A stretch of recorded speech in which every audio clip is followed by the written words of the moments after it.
Good evening and welcome to the first Cabinet meeting of 2026, 13th of January. Can I wish everybody around the table and indeed everybody tuning in online a very happy and positive 2026. Can we start by, before I move to the formal agenda, there's a couple of points I wanted to raise with Cabinet colleagues first. I was notified over the weekend and I said I'd be very happy to recognise this service to our community. So St Mary Who had a parish councillor who has very recently acknowledged his stepping down. He served for more than 25 years on that parish council. So on behalf of the whole Cabinet, congratulations to Councillor Bill Budd. A huge thank you for your service for more than 2.5 decades to that particular important part of Medway. The second thing I wanted to update Cabinet colleagues on, and most of you will be aware of this, I'm sure, since we last met as a Cabinet, we've had not one but two Ofsteds, one specifically on Parklands and one on a focused visit. Both of those, in my view, very, very positive. Of course, there's always room for improvement. We recognise that. There has been actual improvement in the Parklands, and I'm going to hand over to Adam in just a moment just to give a bit of an overview. But I was very pleased to be with, in 2 weeks running, a great way to start on Monday morning to hear that positive feedback on those Ofsted reports. And we don't take those things for granted. Absolutely, we recognise that there's ongoing work there. We've put resources into that team, and I think that's recognised.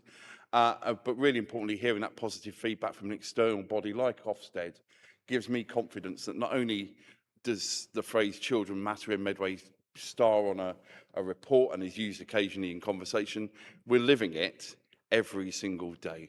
Adam, I didn't know if there's anything you wanted to add on the Ofsted report. Thank you.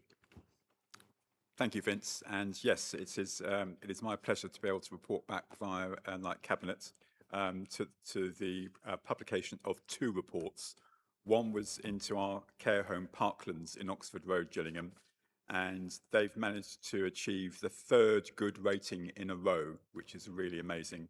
And this is a care home where children with physical and learning disabilities go in from time to time in order to be able to follow targeted improvements and support in their health and care. And one mother has in that report described the impact of Parklands on her child as life-changing. So you can't get much better than that. So I'd like to thank all of the staff there. They've been able to improve recruitment and retention, various other action points which they were asked to work on after the last report. And then the second one is to thank everybody involved in the focus visit which took place last November, and this was specifically into our arrangements for our support and care for our own children in care, whether they are living within the borough or outside of the borough. And that report recognised the strong commitment for improving services for children in care in Medway. I'd like to thank all the staff and the leaders for all the work that's gone in to be able to achieve this positive result. Inspections can be daunting, but you should be proud of the great work that you carry out every day. I'd also like to, as I've mentioned, thank the senior leaders who continue to demonstrate strong commitment towards improving services for children in care. With a more permanent workforce in place, this has allowed us to be able to provide better support to our children in care. I'm pleased to report that it was recognised staff feel supported by managers and have the opportunity to improve their own skills and knowledge. Of course, there's more work still to be done and improvements to be made. And I'd particularly like to thank the Conservative group actually for their input since the publication of the report, pointing out ways whereby we can strengthen our scrutiny arrangements on scrutinising the health of our looked after children, particularly those living outside of the borough. So we're going to continue to work with Councillor Jo Howcroft-Scott and and the spokesperson from the Conservative group on in terms of tightening that up, because that is a gap which was pointed out by Ofsted. Basically, apart from the fact that we know there's more work to be done, we are continuing in the right direction. As Vince said earlier on, in the previous ILACS inspection, it was noted by one of the inspectors that children matter in Medway. This focus visit was on our most vulnerable children, and so they matter even more. And so I'm very pleased that we've had such a positive report. Thank you, Vince. Thank you very much indeed, Adam. And I'll briefly take Teresa just to let people know this will form part of my leaders report next week. So all councillors will have an opportunity to comment positively and recognise the room for further improvement. But certainly that journey of positive progress continues. Teresa, please. Thank you very much, Vince, and thank you, Adam, for your leadership and support to all of the staff through both of those reports. I wanted to draw everyone's attention, actually, to something that is of particular note and importance, and I think makes Medway stand out, and that is the monitoring of unregistered homes. That really stood out in the report as something that the staff are taking on very, very vigilantly. We know that we don't want unregistered homes. We know that there's been some very poor practice around the country.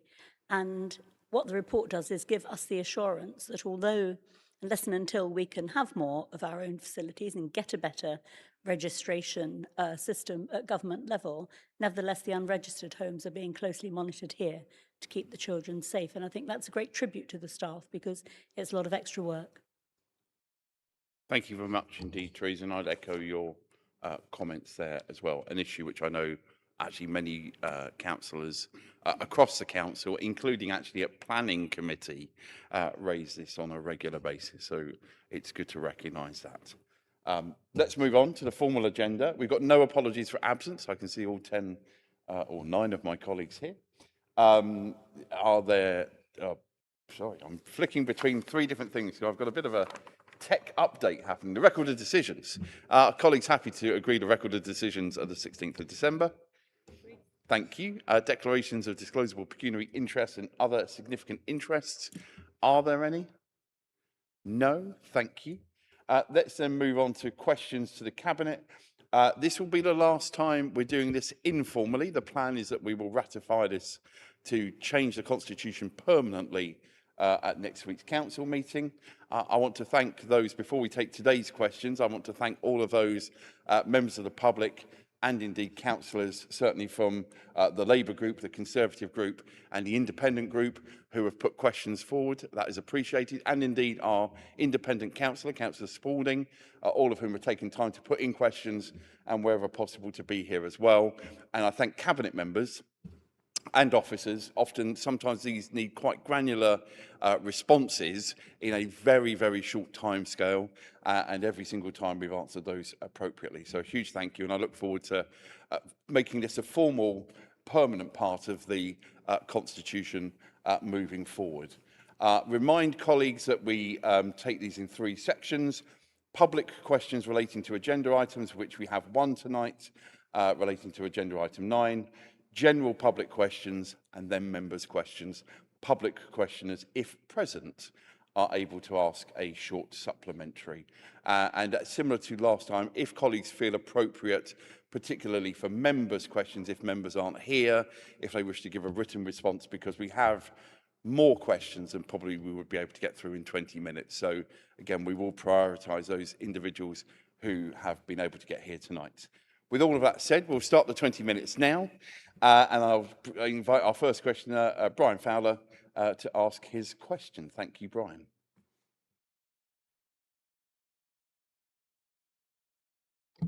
Thank you very much, and Happy New Year to you all. The public toilets at Chatham bus station are a gruesome place, and the disabled persons' baby changing cubicles have been closed since August 2025. Will the council consider using Pride in Place funds to restore these facilities? Thank you for the question. Harinder, please, your response. Thank you for your question, Mr. Fowler, and Happy New Year to you as well. The accessible toilet at the bus station was closed last summer following damage to the emergency alarm system and reports that the facility was being misused. Improvements have been made to address these issues, and a new entry system will be installed shortly. We are also looking to implement a new emergency communication system to further enhance the safety of well-being of users.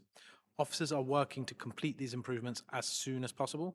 So this work is being funded through our existing budgets for maintaining and improving facilities at the bus station, and therefore the Pride and Place funding can be used for other projects across Medway. Thank you. Brian? Thank you. It has answered the question directly. So yes, Pride in Place funding won't be necessary. Obviously, this has taken a long time to get done, and it isn't a good look for any of us when we've in effect forced people that are caring for children and are disabled to travel some distance across a bus lane to go to the toilet. So can you be more precise about putting a timescale on that, please? I can get that information to you as soon as possible. I will email you directly with that information. Thank you. Thank you. And we'll, for the minutes, we'll put that answer. We won't put the email in, but we'll put the answer to that in the minutes along with your response. Thank you very much. Questioner B, I don't think is here tonight. That's a question to myself. I will answer that rather than give a written response. And I thank Mr. Pransky for his question. And I agree with him that the 1A model, as many people have referred to it, is almost back to the future, deleting the upper tier authority that isn't covering the other 1.6 million people of the region of Kent and Medway. It will be for government to decide ultimately which model they wish to take forward. I think government, I presume they will allow all 5 to be consulted on. I think there's a sensible approach to that. But I would urge residents to think very carefully about, as the question refers to here, actually what this means, not for local government reorganisation, but actually for devolution. The model that has been proposed by Reform UK-led Kent County Council will take resources and mean that they're not able to be put in place for our region. That will mean that improvements in things like public transport and skills will be further away because of their proposal on local government reorganisation. So I thank Mr. Pransky for his question, and I agree with him finally in conclusion that the model that we have put forward from this council is a bold vision and truly Kent reimagined. So I thank him for his question. I don't believe Neil Davis is present at this meeting. Therefore, Luella, happy if you'd wish to give a response to that question, please. Yes, thanks, Vince. I have got a response, so I may as well give it. So I thank Mr. Davies for his question. The need for homelessness assistance in Medway remains high and increasing, with 2,941 approaches to the end of Q3 compared with 2,610 last year. Our messaging is proving effective, with more cases seeking assistance at the prevention stage rather than as homeless on the day, allowing the team more time and opportunity to achieve outcomes that resolve the housing problems. This demonstrates the effectiveness of dedicated and focused early interventions. Though demand is increasing, currently 72% of all cases where a duty has been accepted has been prevented or relieved from homelessness, compared to 67% last year and 63% the year before. Medway Lettings Agency, One Medway Lettings, has been set up and currently manage 33 properties. In December, the team assisted 97 households to secure private rented accommodation. Peaking in 2017 with 44 people, following the 2018 creation of Medway's Rough Sleeping Initiative, numbers have consistently stayed between 10 and 20 people found on one night, with the exception in 2020 of everyone coming inside due to the pandemic. The 2025 figure was 12, so this shows the effectiveness of our current provision and the actions that we're taking, compared to some authorities in England where the numbers have been steadily increasing. Additional projects funded this year have seen a winter shelter operating from the start of January to the end of March, a new project set up with drug and alcohol treatment services for vulnerable people, additional temporary accommodation for people sleeping rough, funding of voluntary partners, to add paid staff to large shared supported housing, as well as a new project for vulnerable women who've been homeless due to past domestic abuse. Along with the 180 units of temporary accommodation being purchased as part of the temporary accommodation purchase ban put in place by this Labour administration, and that was in an attempt to have a better control on the condition of accommodation, as well as reduce the cost of the nightly paid accommodation. This all works towards reducing the numbers who would otherwise be homeless. So Medway Housing will continue to work with a one Medway approach with our partner departments and external agencies to make the best use of all the available resources to deliver our plans up until 2030. Thank you very much, Luella, for your comprehensive response there. That moves us on to members' questions. Question D is from Joe Howcroft-Scott. If you'd like to come and ask your question. Good to see you here tonight.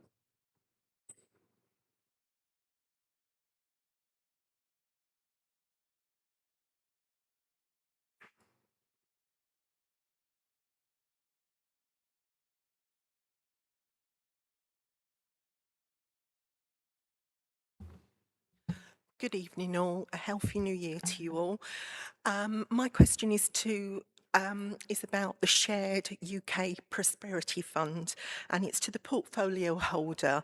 Can I have an update on what role our community groups, cultural organisations and local institutions have played so far in setting out this shared prosperity fund, and how will they continue to be involved once the projects are at the delivery stage? Thank you.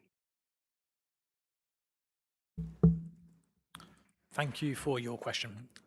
Community groups, cultural organisations and local institutions have been absolutely integral to the delivery of the Shared Prosperity Fund. Since the SPF Year 2, the fund has operated as an open application process, accessible by all appropriately legally constituted organisations across Medway and community groups. Cultural organisations and local institutions have been beneficiaries of the funding from that point. The fund was designed to support our local communities by building the capacity of our local groups, increasing the service provision across the region and providing opportunities for all. The SPF application process offered Medway the chance to support local communities deliver projects and initiatives that were by the community for the community. I can proudly say that the SPF programme has been involved in and supported over 149 projects, and this would not have been possible without Medway's community groups, cultural organisations and local institutions who are intrinsic to the success of the scheme in their role as project deliverers. Beyond their role as project deliverers, the successfully funded local community groups all participated in the UK SPF board meetings and engaged with one another, creating a platform for each organisation to promote their services and generate organic collaborations with organisations from different communities, all representing different causes they would not have typically had the opportunity to engage with. Each year, this dynamic group was then asked to feedback to ensure continuous improvement in the SPF programs and management and processes. An example in isolation for the impact of the SPF program in building the capacity of local groups was the SPF support for the High Street Heritage Action Zone Cultural Consortium in becoming a charitable incorporated organisation, which then provided them with the appropriate legal constitution for them to bid for different funding streams as an established legal identity. And this organisation is now known as Intra-Community Trust. This is just one example of the type of support that's provided through the SPF funding. As we move forward to Year 5 of the SPF, which will likely be under a new branding, cultural organisations and community groups will continue to be the backbone of this programme, providing the delivery of the project and programmes that make the SPF programme what it is. Thank you. Thank you. Thank you very much, Joe.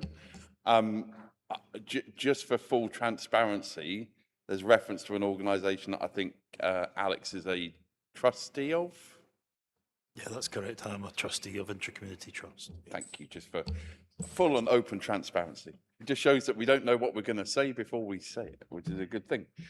Next question is from Councillor Spalding, who I don't think is present. So, Alex, over to you if you wish to give an answer or written response. Thanks, Vince. I think in the circumstances, I would like to give a response to the question, and also just to state how proud that I am of the work that's been undertaken by council officers and by our contractors to undertake the removal of illegal flags. And I'm also grateful to the residents who have contacted me, not just from my own ward, but from across Medway, and also elected members from around the country in areas where they feel their administration has not shown the clear moral leadership that was shown at Medway Council in the removal of these flags. So I think the remaining flags that can be seen elsewhere in the region of Kent speak volumes about how correct we were to take the action that we did.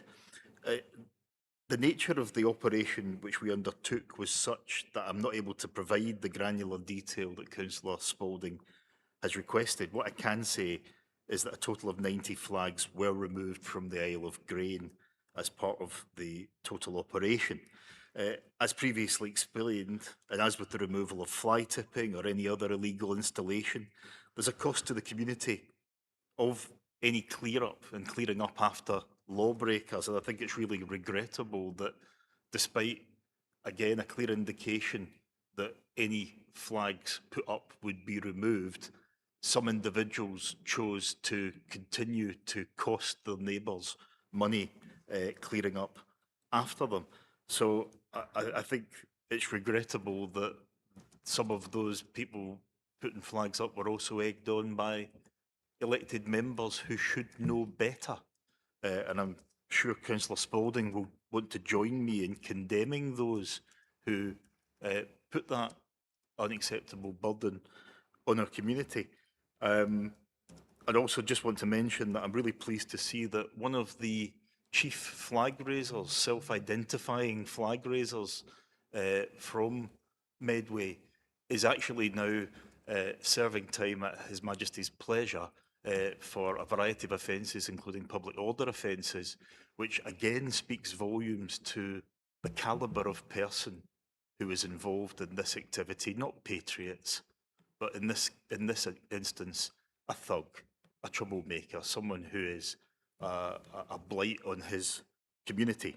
And finally, I would just like to say that all flags that have been removed have been retained, will be treated with the respect they have not hitherto been shown by those who attached them half-mast to lampposts, and they will be used in a community project to celebrate the vibrant and diverse place that we are proud to live in.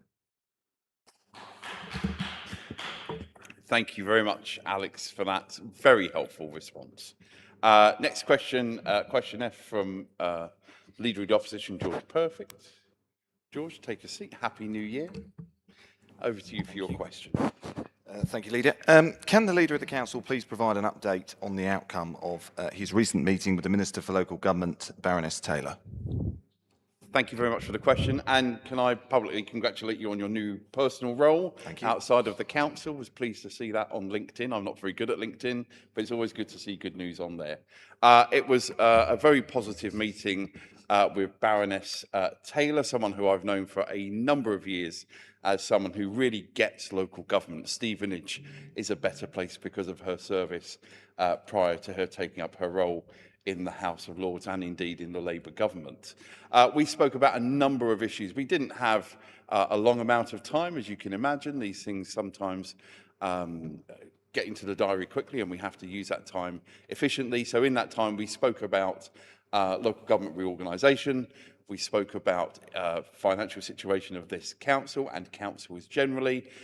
We spoke about, actually, it was just a few days after the very difficult situation in Swale, which again we'll be talking about for council next week. So we spoke a few minutes around civility and public life and actually protection for all councillors. So it was a very positive meeting.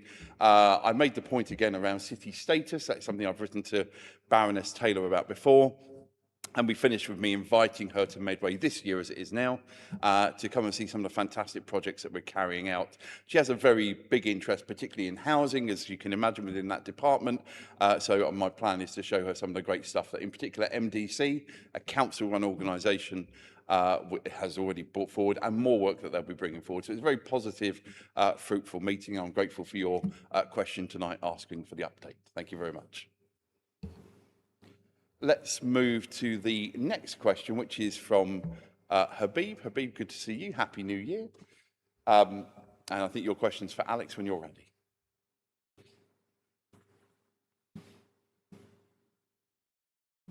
Thank you, Leader, and Happy New Year. My question to the portfolio holder, Alex. How is the administration measuring the impact of digital transformation on service efficiency and cost reduction? Specifically, what barriers have delayed the delivery of the financial improvement transformation plan savings, and what is being done to overcome them? Thank you for your question, Councillor Tijan. Digital transformation is an important objective for this administration, as recognised in our key strategic document, the One Medway Council Plan 2024 to 28.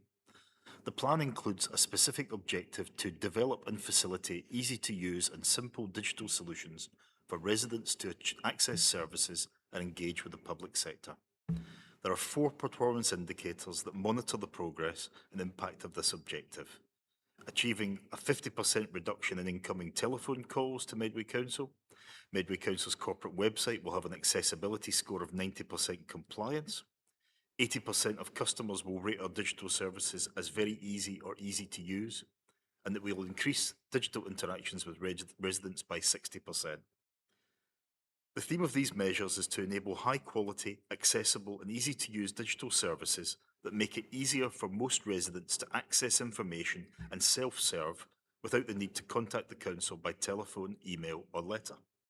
Not only does this approach to digital transformation make our services available to residents 24/7 and provide a quicker and better service, it is also much more efficient for the council, allowing us to focus resources on residents that need additional support and achieve cost reductions. We've set targets for each of these measures with the aim of achieving them by March 2028. Performance reporting against these measures is publicly available in the quarterly update reports that are reviewed at Cabinet and Business Support and Digital Overview and Scrutiny Committee. There is a significant amount of work underway within the One Medway Financial Improvement and Transformation FIT plan to deliver improvements and cost savings across the council while progressing our ambitions in the One Medway Council plan.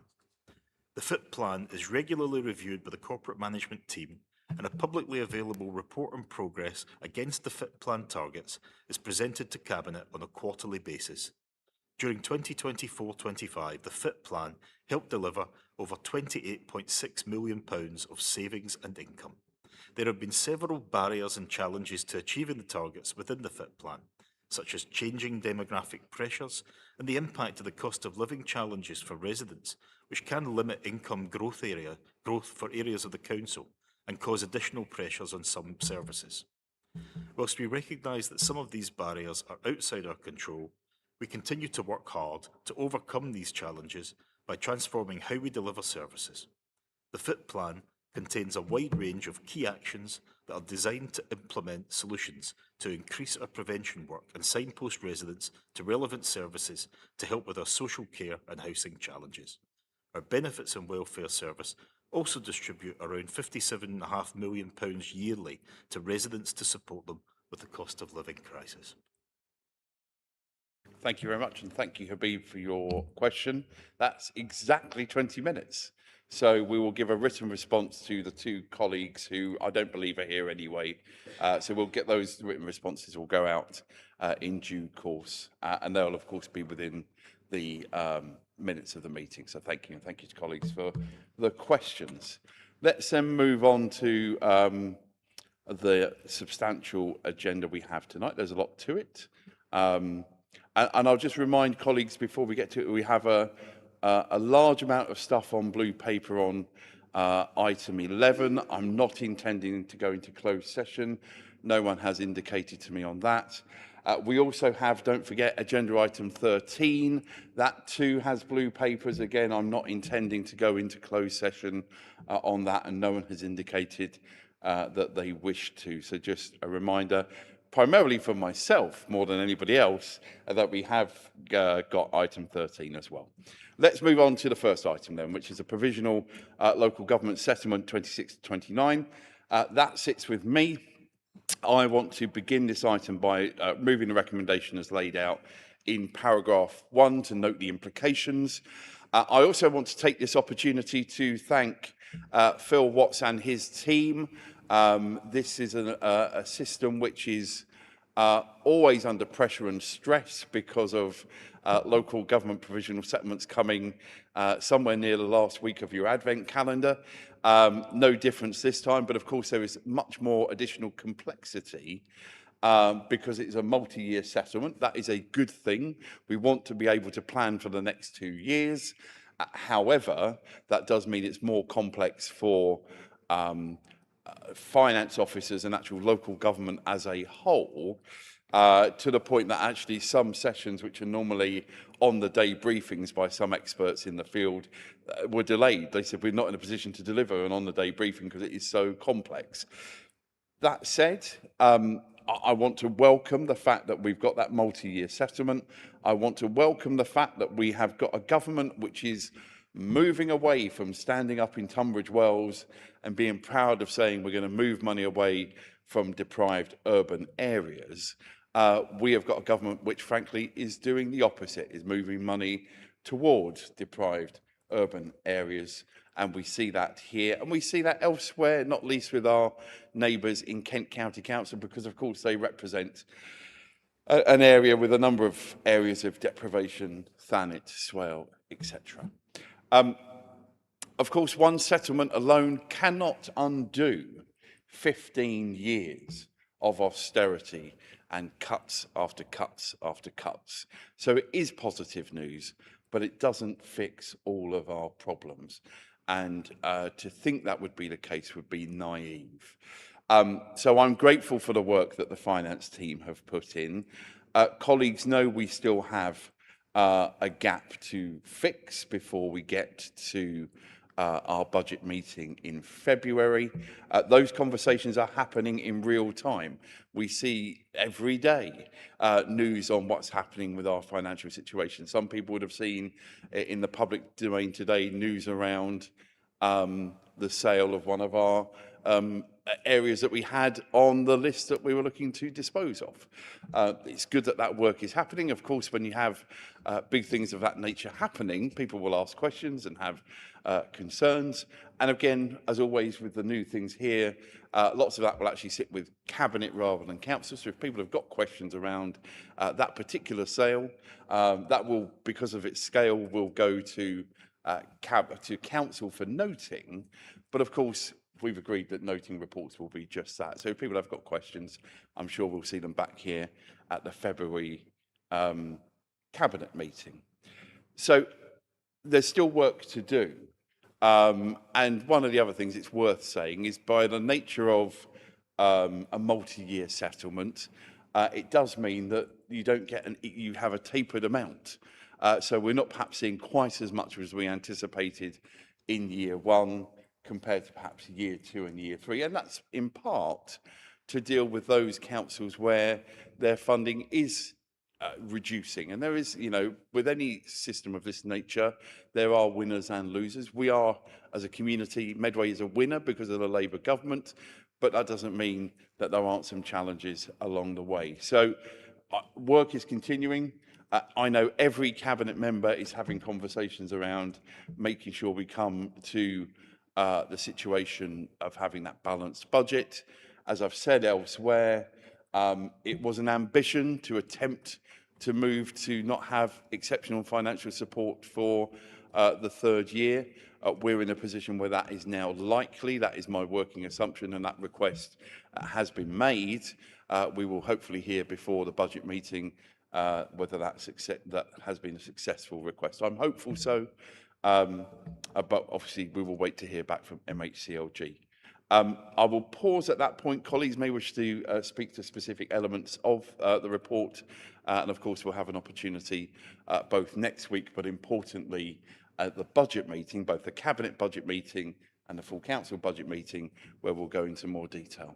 Teresa, please. Thank you, Vince, and thank you for your stewardship and the leadership and commitment that officers have shown to getting on top of our finances. And as you've said, it's a continuing and moving piece of work. I think it's important to remind people that the council spends £1.7 million a day on our collective services. That's the quantum of what we're having to provide. It's a huge amount of money coming from a very low council tax base and the plundering of reserves by the last administration, and indeed no attention by them to getting staff to actually take part in and join with us in a more transparent and widespread monitoring of the budget.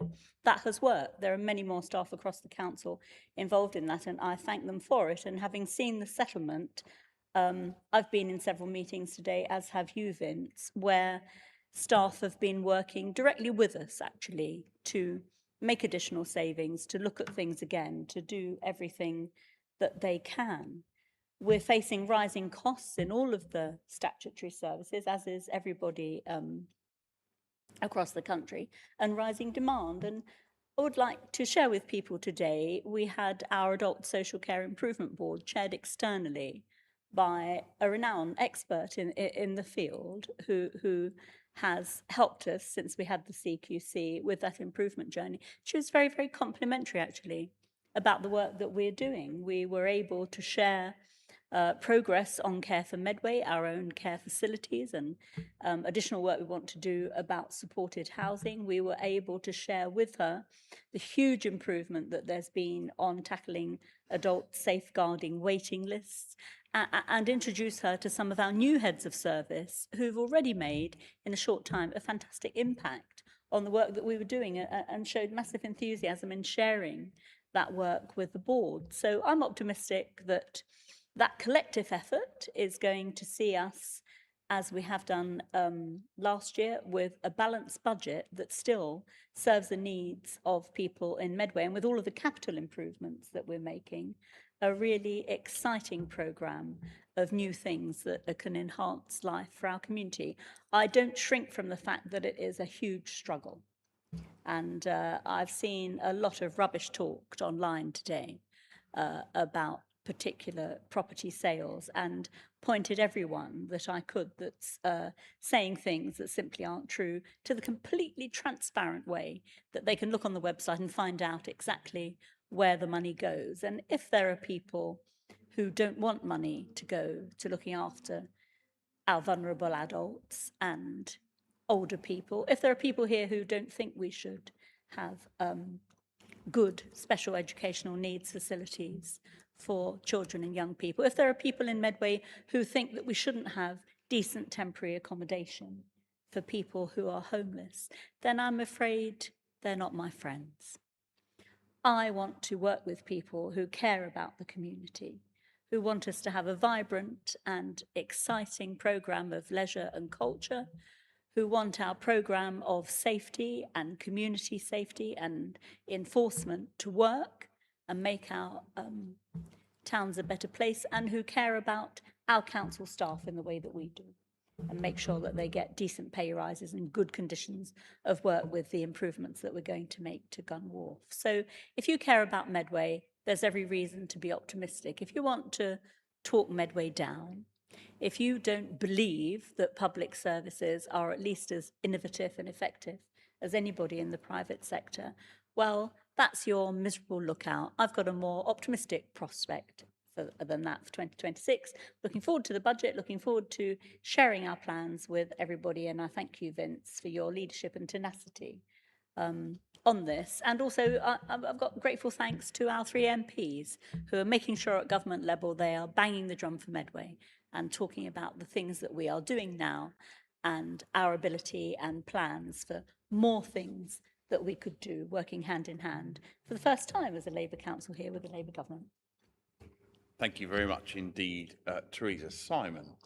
Yeah, thanks very much, Vince. And I totally endorse the points that Teresa has just made in relation to this. I think one of the things that it's often difficult for for people on a daily basis in any community to see is how much things cost and where the money is actually being spent in terms of what local councils do and stuff like that. And often it's important to sort of see we can't expect people to see the granular detail that we have to work with. And I've just been reflecting on the frequency of meetings that we have, all of us have as colleagues, and how much of those is probably getting around 50% of them end up talking about money at some point or other. It's easily that, if not more. That's the level of detail that we have to go into as council members, and we're responsible for this very large budget and making sure that we do two things. We're after value for money and quality of service. Those are the sort of like the heart of everything we do. And one of the ways I use to reflect upon this is about what we deliver on the ground for people. We have those day-to-day forever services that we have to do, whether it's in care for people and children and adult care, whether it's through health or education, all those areas where money gets spent every single day. The £1.7 million of spending on a daily basis. And I was just reflecting about our waste services.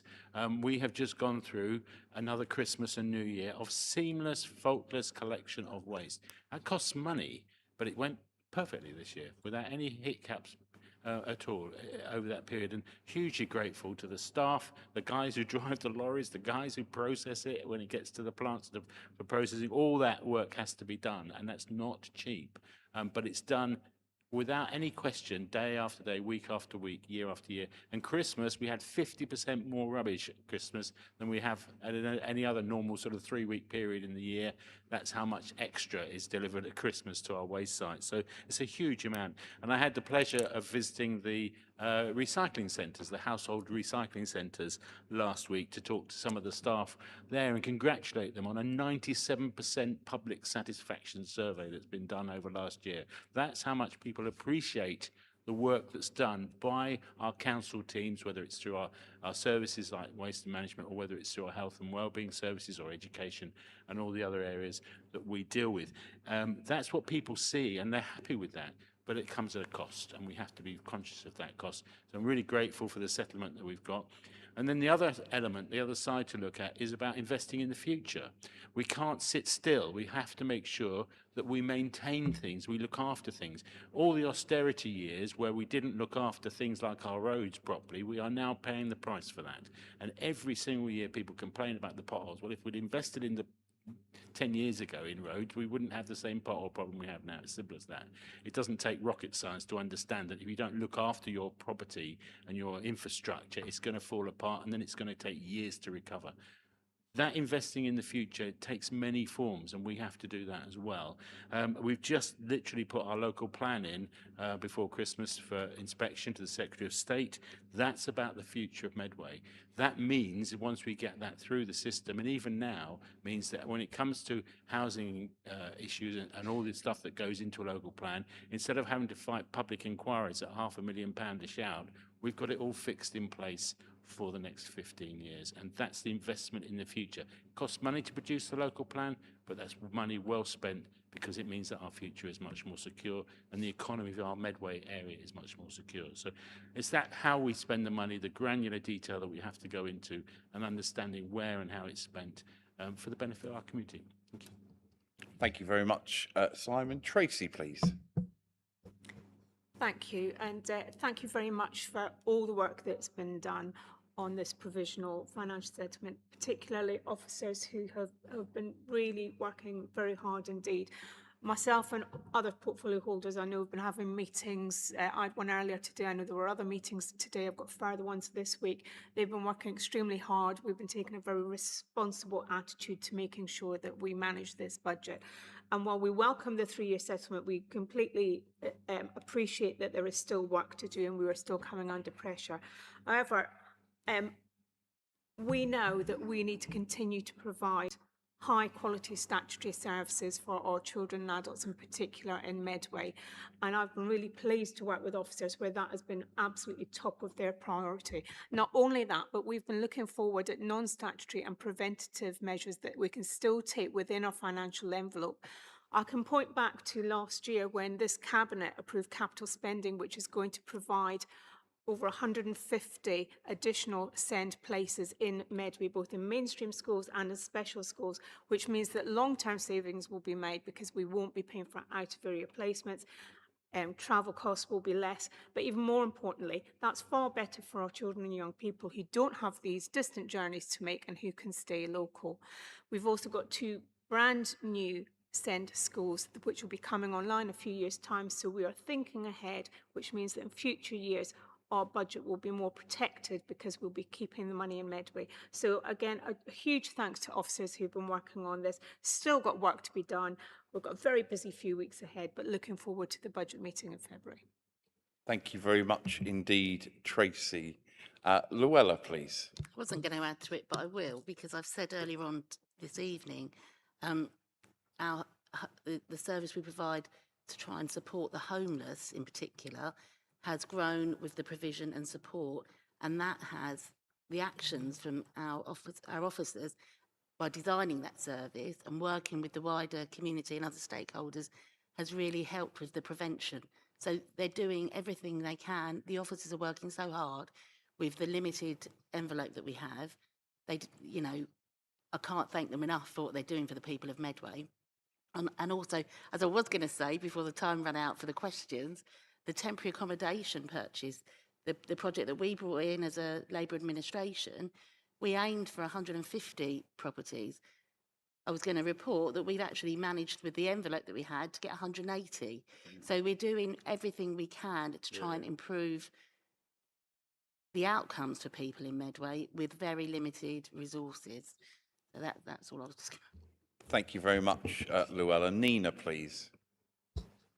I think I would agree with everything my cabinet colleagues have emphasized, especially with regards to how closely we work with relevant officers, senior officers, in scrutinizing every budget within our portfolios as well, and having close conversations on how we keep the budget under control, but at the same time maximizing the outcomes.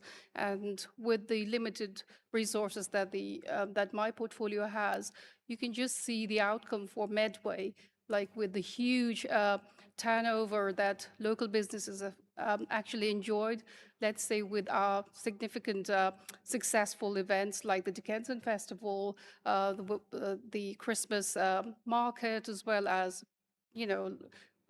with the Sweeps Festival coming up. Again, I think I've heard local businesses actually preparing for the whole year or half the year just for those big events. And we must acknowledge that prices have gone up significantly to run these events, and we're still trying to deliver. Why do we do it? Because we want our Medway businesses to really, really benefit from them, and they have. The other thing that I wanted to mention is, with the limited budget as well, our staff across the library services are working extremely hard to deliver more than just a, book lending service. They offer so much for the community, and we're very, very proud that we are making sure that our library spaces are actually becoming also really, really welcoming community spaces, and it is so well used. And there is ample evidence also from the survey, the customer satisfaction survey, which is 100% unheard of and something that we're extremely proud of. And also with the reinvestment that we are doing in our sports facilities, it's showing that it is actually who is benefiting is actually our local residents in terms of their health and well-being. So we are extremely proud of what little budget we have to invest, but how much we are actually getting out of it. And this is all aimed at promoting pride in place for Medway residents. And I regularly see some really happy comments, feedbacks from local residents and businesses alike when we have run all of these facilities, services, and events. So come on, Medway, when things are going well, let's celebrate that as well, and let's acknowledge that. Thank you.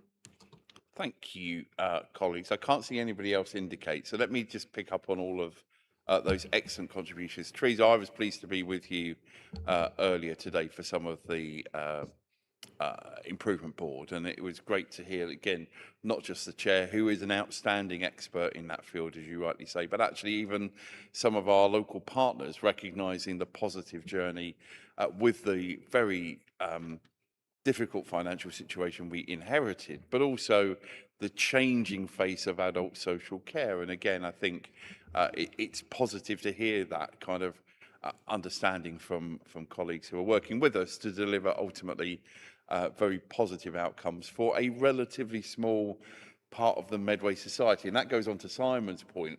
And look, I'd encourage everybody, if you're not sure how we're spending your taxpayers' money, we're not making it difficult to find. We've put it on a website that says, where does the money come from? Where does the money go? It doesn't get much more transparent than that. So for people going, well, it's all smoke and mirrors. No, we're as transparent as we can be. And long may that continue. And I want to pick up on your comment around Medway North staff who are delivering on that front line, particularly in the area of waste, that service which, again, I can tell you there are other council leaders whose inbox will be full every single week, unitary authorities and districts and boroughs, because the waste service isn't delivering. I can tell you I had approximately 0 emails, but actually some really nice comments on social media about the brilliant team. There was an example in Fort Pitt ward where the team from North went above and beyond. So a huge thanks to the whole Medway North team, but in particular, those individuals who are on the front line delivering for our community.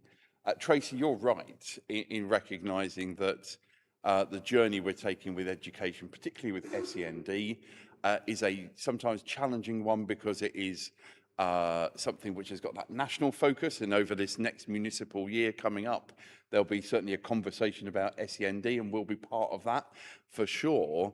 But absolutely, the point you make really strongly, and actually not just for SEND, but if you think about some of the improvements around co-ed for some of our secondary schools, it's not right. It's not right that an 11-year-old is a commuter.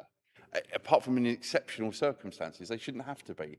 And we're doing everything we can through your leadership, through leadership of fantastic officers here in Medway, to try and reduce that number to as small as possible. It will never be 0, because there will be some people whose provision is so specific that there has to be either boarding or relatively long commutes. But that should be the exception, not the norm. Luella, from your point, look, and again, I think I'm incredibly proud of the work that we're doing. Simon and I were at a meeting just this morning on the issue of the future of Medway through our local plan, working with developers and others. And I said right at the start, the thing that keeps me up at night more than anything else is the fact that we've got 1,000 Medway children going to bed in temporary accommodation. And we're trying to reduce that through early intervention, and we're trying to make sure that for those 1,000 children, that is a service which is as acceptable as it can be with the resources we have and the intervention that you personally as portfolio holder and others are making sure that that is good quality Medway housing for people who are most vulnerable in their most vulnerable times. So thank you for what you do. And again, finances are driving some of that, but ultimately it's about the outcomes for, in that case, particularly children. You know, children don't choose their circumstances, they're born into them, and some people have really challenging circumstances. We've got a responsibility for 63,000 children to make sure that they're getting the best outcomes they can, and your work is helping with that. And Nina, certainly I recognise the conversations that you and I have had with many different partners across Medway, certainly endorse your point around the wider positive outcomes, certainly around Christmas. You know, tens of thousands of people coming weekend after weekend. It's good for the economy. It's good for mental health and well-being. You know, it's good to bring people together in that way. And absolutely, and we'll hear more later on about Pride in Place. You know, having a vibrant town centre isn't for Christmas, it's for life. And Harinder, I know the work that you're doing on that will add to that. So look, colleagues, we are not complacent about this matter. We knew that the settlement, because government trailed it as being focused on levelling that disproportion where areas of deprivation were losing out. We know our community, therefore we knew what was likely to be the case for that multi-year settlement. That doesn't mean, that's not a panacea or a cure to 15 years of austerity and cuts. It helps us on that journey, but we know, even with exceptional financial support, there are still some difficult decisions, both around service delivery and income generation, which we will need to make on February the 25th. And I'm grateful for the work that every single person around this table, and Richard, through you, the corporate management team, those conversations will be critical. It's about delivering the best possible services with the resources we have.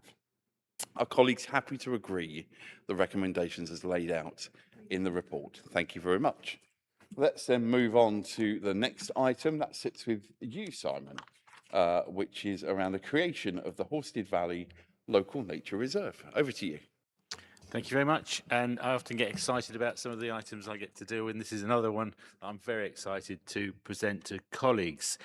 So hopefully you're mostly familiar with the area we're talking about. This is the dry chalk valley, without getting too technical about habitats and things like that, but it's a dry chalk valley running sort of north-south from Luton all the way to Rochester Airport to the south, Luton in the north, and it covers a number of important habitats, and we're looking to designate the whole area as a local nature is option 3 in the recommendations laid out in the report. And it's really important to note how this fits into our sort of delivery of our green space provision for Medway, but also our biodiversity and landscape commitments as well. This is an area that is very similar to the Capstan Valley and the Darlham Banks in terms of its habitat, and we know how important the country park at Capstan is for wildlife, and the Darlham Banks has been managed as a nature reserve for decades now by Kent Wildlife Trust for us, and this is a similar area to those in terms of the value it has for wildlife. There are orchids, there are dormice, there are glowworms, there are birds of importance, there are all sorts of other species, moths and butterflies that live along this area, and under even better management than it has now, this could dramatically increase its biodiversity. It also acts as a corridor running along where it does between areas in the centre of Chatham, particularly Darland and Capstan as well, but out to the North Downs, the national landscape of the North Downs via Rochester Airport. That's how it links in and acts as a corridor between the national landscape and the centre of the Medway town. So it has this hugely important role there. And even the bats fly up and down it regularly every night throughout the summer, feeding on the insects there. So, and it's interesting, I just draw colleagues' attention to paragraph 4.6 in the report, where it we kind of look at and study further down through the report each of the areas involved. Luton Millennium Green, which was a newly created park back in the Millennium time with a Friends group and things like Daisy Banks and Connie Banks, which have scrubbed over in the last sort of 20 or 30 years, but when you clear them off, recreate the chalk grass that's there, they'll be really valuable for particularly orchids and stuff like that. Barnfield is a football pitch and a rugby a playing field, but actually it supports huge numbers of birds in the winter which feed out there and stuff like that. Bishop's Oath Wood is an old piece of hornbeam coppice woodland, which is a rare habitat, and Snodhurst Bottom pitch and putt.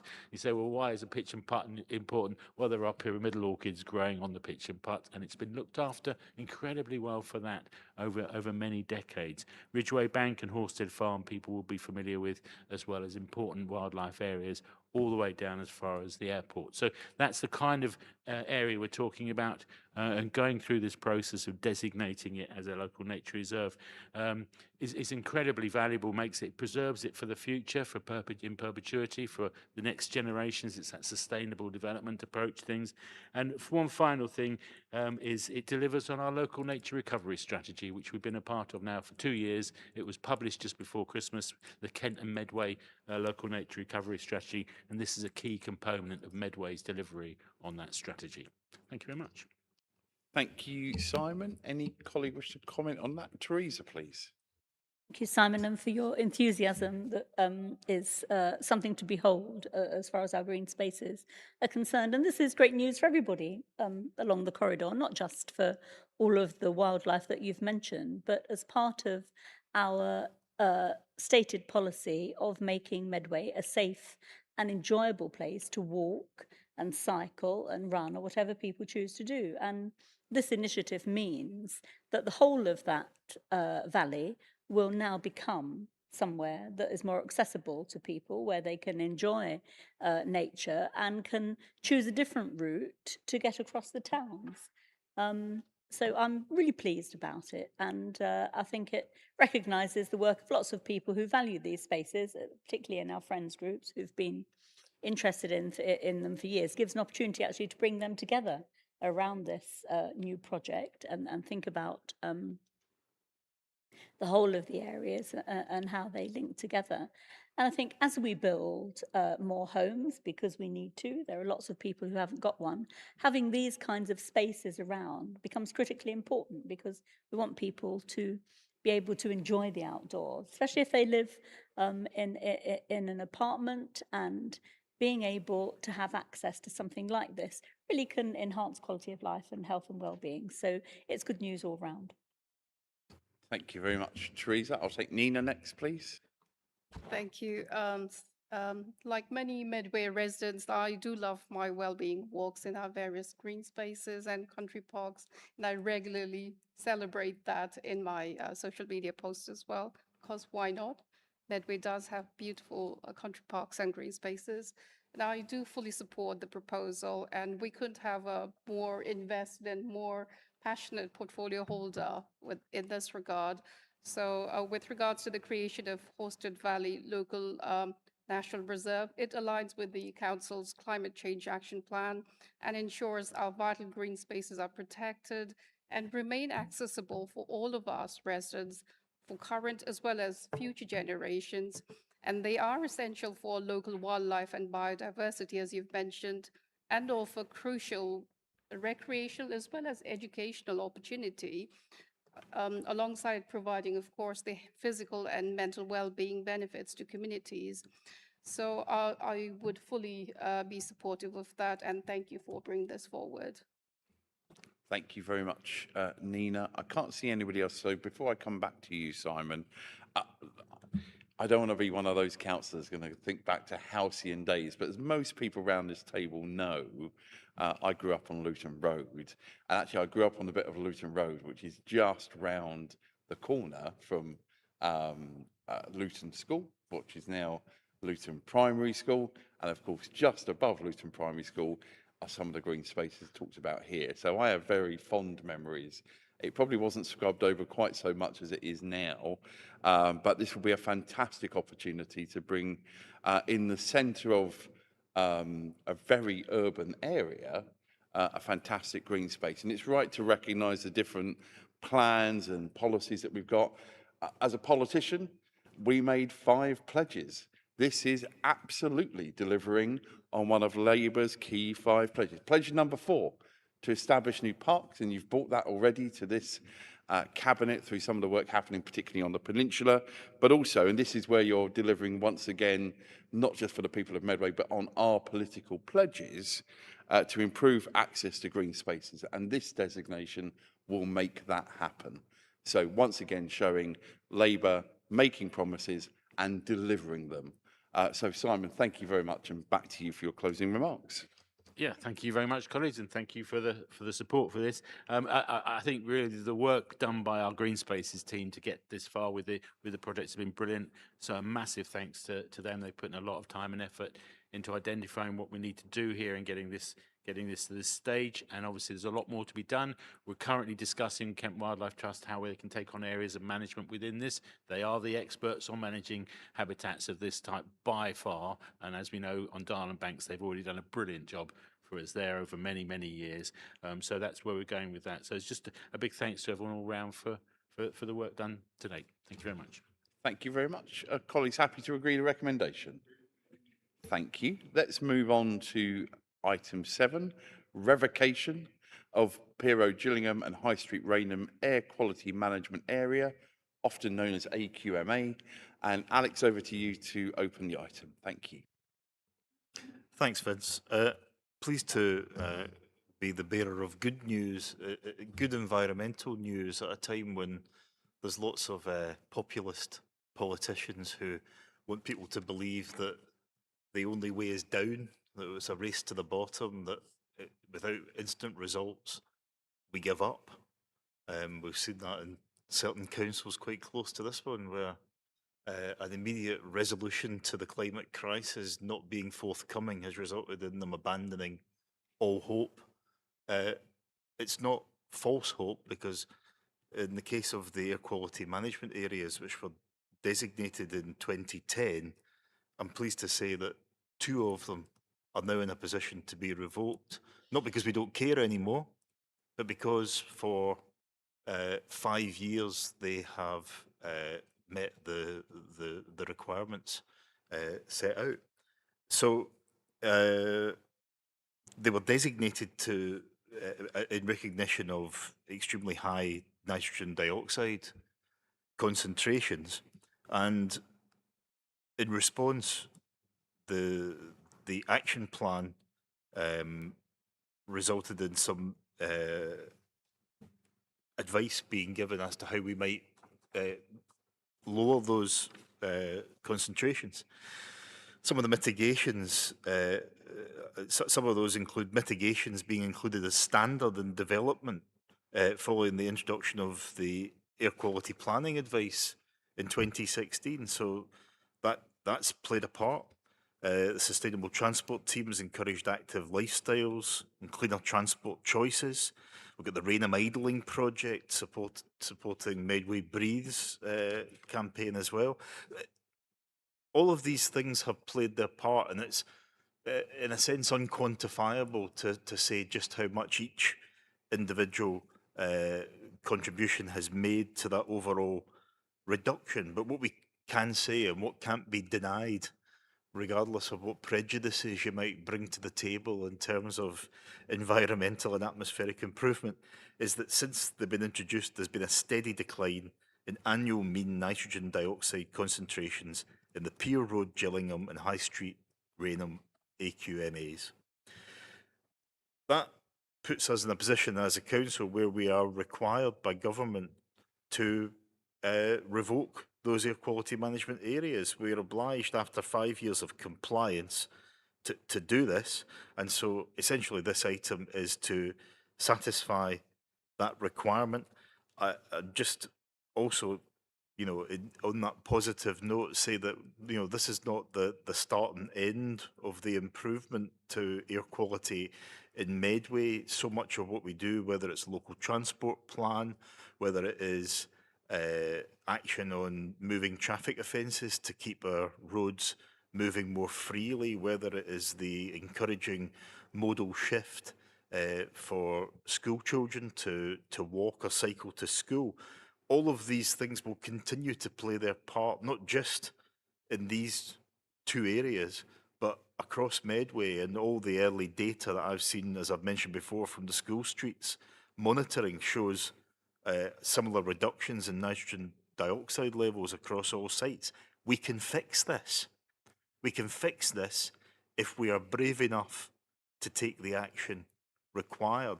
And, you know, I would just reiterate that, you know, some people, some populist politicians thrive on negativity. This is a really good news story for Medway. It's something that we've got right. It doesn't mean that we stop looking at these areas. There will be continued monitoring by the environmental protection team of these sites. But I'm looking forward to a point where we can revoke all of the air quality management areas. We're heading in the right direction, and this report is fantastic news, and I pay tribute to officers who have played their part in developing not just plans but actions which have helped to deliver it. Thank you very much indeed, Alex. Simon. Thank you very much, and thanks, Alex, for the report. It is really exciting news. I'm really delighted to see. It's something that we talked about very early on when we first took on the administration 2.5 years ago plus now, about the fact that we have 4 AQMA areas. We should have none. And now we've gone down to 2 within the space of a couple of years. So that is very exciting. It's about 5 years of constant work. So it goes back to the previous administration and the work was going on then as well. And I think one of the things to note about this is it's about the change in culture that's happening. And it's something I was talking to somebody this morning at the planning event that we were at about. I didn't really think I'd see this in my lifetime, where actually environmental improvement is now starting to happen. And it's so exciting. They was talking about this morning about gas-free developments. The grip of the oil and gas companies that have had on us for 150 years has been loosened and it's been broken because people are moving away from those pollutants in our atmosphere and use much more sustainable, environmentally friendly fuels and ways of traveling around and ways of heating their houses. Imagine a house with no gas but an air source heat pump at the centre of it, or ground source, and suddenly you don't have a gas bill apart from anything else. Your cost of living comes down significantly. And in here, we're seeing the outcome of more electric vehicles, which we're promoting hard in Medway with our EV strategy and the new funding that we've got coming in for that. The red routes that have been introduced, which have helped tremendously. The fact that we have now got more people travelling on buses than we had 2 years ago is helping tremendously. And our target of 9 million bus journeys a year in 2028 is looking good. It's a hard target to achieve, but all of that means less vehicles on the road, less pollutants in our communities. And as a result of that, we see health and wellbeing improvements right across the board. I mean, Alex mentioned about the idling project in Raynham, which is brilliant, but then that's on the back of the number of children who have to use inhalers in our primary schools. That's absolutely shocking that any of them have to use it. Certainly not the numbers that are currently doing so at the moment. And that is a lifelong thing they're going to have to live with as a result of bad air. Simple as that. And we are now tackling that and tackling it well. There's a long way to go. We've got 2 more areas to do and a lot of other work to do. I just want to mention a couple of things as well. Our climate change strategy has at the heart of it, the first of its priorities is knowledge and empowerment and getting the message out there about doing things differently, travelling around differently, using better fuels, using environmentally friendly ways of doing things. All of that is part of our strategy, and clearly something's happening there. It's starting to work as well in that. The work of Stuart Steed, our environmental protection officer, mentioning Stuart because he's behind a lot of what goes on here, and so a huge thanks to him. So all those benefits that come out of this in terms of health and well-being, based around knowledge and empowerment, but also based upon practical things on the ground, delivered through the work that Alex has been doing with the highways teams and stuff like that, but also through all the other areas of work that we're doing as well. Thank you very much. Thank you, Simon. I've got Tracy, then Adam. Thank you very much. This is really great news. It's an example of how lots of different things, which on their own might not have made much of a difference, has had a really significant impact. You sometimes hear people say things like, well, what difference will it make if I switch the light off? But when you look at the cumulative impact of all these measures, it's made such a difference. And certainly the positive benefits it's going to have on the health of Medway residents is going to be significant. It's already been mentioned the increase in asthma in young people, and they are disproportionately affected by these emissions and these pollutants. These small people with small lungs, small bodies are much more affected than adults might be. So it's going to be such a improvement in the health of our young people in Medway. I'm pleased to note as well, though, that we're not being complacent and that the plans are in place to make sure that air quality continues to be monitored, continues to be a high priority. So I just want to say well done to you, Alex, to the environmental protection team and everybody who's been involved in this project. It's a real success story. So thank you. Thank you. I've got Adam next. Yes, thank you. I wasn't going to speak on this, but I just wanted to add my contribution. One is, first of all, as lead member for Children's Services, and the other one as a ward councillor for Gillingham North, where Pier Road is like situated. So I'm really pleased that the various work that's happened from a public health point of view and monitoring and transport has led to this stage to be able to revoke this stipulation. It also comes, as has been alluded earlier on in this debate, with other initiatives that we've been taking place, such as the Red Route and Richmond Road, which just abuts Pier Road, is I think the only red route at the moment which is a feeder road for elsewhere and not just a local road for that school. But I think you've been able to manage the complexity of that, albeit that there was a bit of a glitch over the Christmas period where there was still some that road was sort of meant to allow residents to be able to drive up there without a without a fine, but unfortunately there was a technical query there. But also just to say that from a children's point of view, with our work with Child Friendly Medway, one of the big initiatives they've had there is the signs of safety. And we all know that our younger people and children are even more concerned than the rest of us about the quality of our environment. So it's been really pleasing to me as a Gillingham North Ward Council around the corner from Pier Road to see signs of safety that have been designed by children and in a very graphic way to be able to supplement some of the more institutional signs that we see. Children don't like to see dog litter left on our streets. Children, as the rest of the public, also don't like to see litter just thrown, and also to have fly tipping, etc. So all of these things add to a better environment, but coupled with the community taking steps to really preserve and enhance our local green spaces. So we've got the Hillyfields Park, which is not a million miles away from Pier Road, where the work of my former ward colleague Pat Cooper over the years has meant that that play area has been redesigned and is being used even more by our younger generation, and they continue to achieve green flag status in that park. And then the other part which came out of a big planning like development, because this Gillingham North Ward is actually part of important regeneration, urban regeneration. We saw the loss of the dockyard. That's meant that there was lots of jobs went, and many of the terraced houses that were built there, fell into like neglect. But thanks to the universities at Medway, we've now seen students coming into some of that accommodation just off Pier Road. And so all in all, I think it adds up to, and then the other thing I didn't want to lose sight of, and it's been a personal wish of mine to be able to see this happen at some point, to be able to convert the former spur of the Dockyard Railway to be able to link that from Pier Road up to Gillingham High Street and to Gillingham Station. So all those residents who are now living down on the Gillingham waterfront could have the opportunity of not just driving to the station, but they will have the opportunity to cycle or to walk up a green corridor along that former spur of the Dockyard Railway.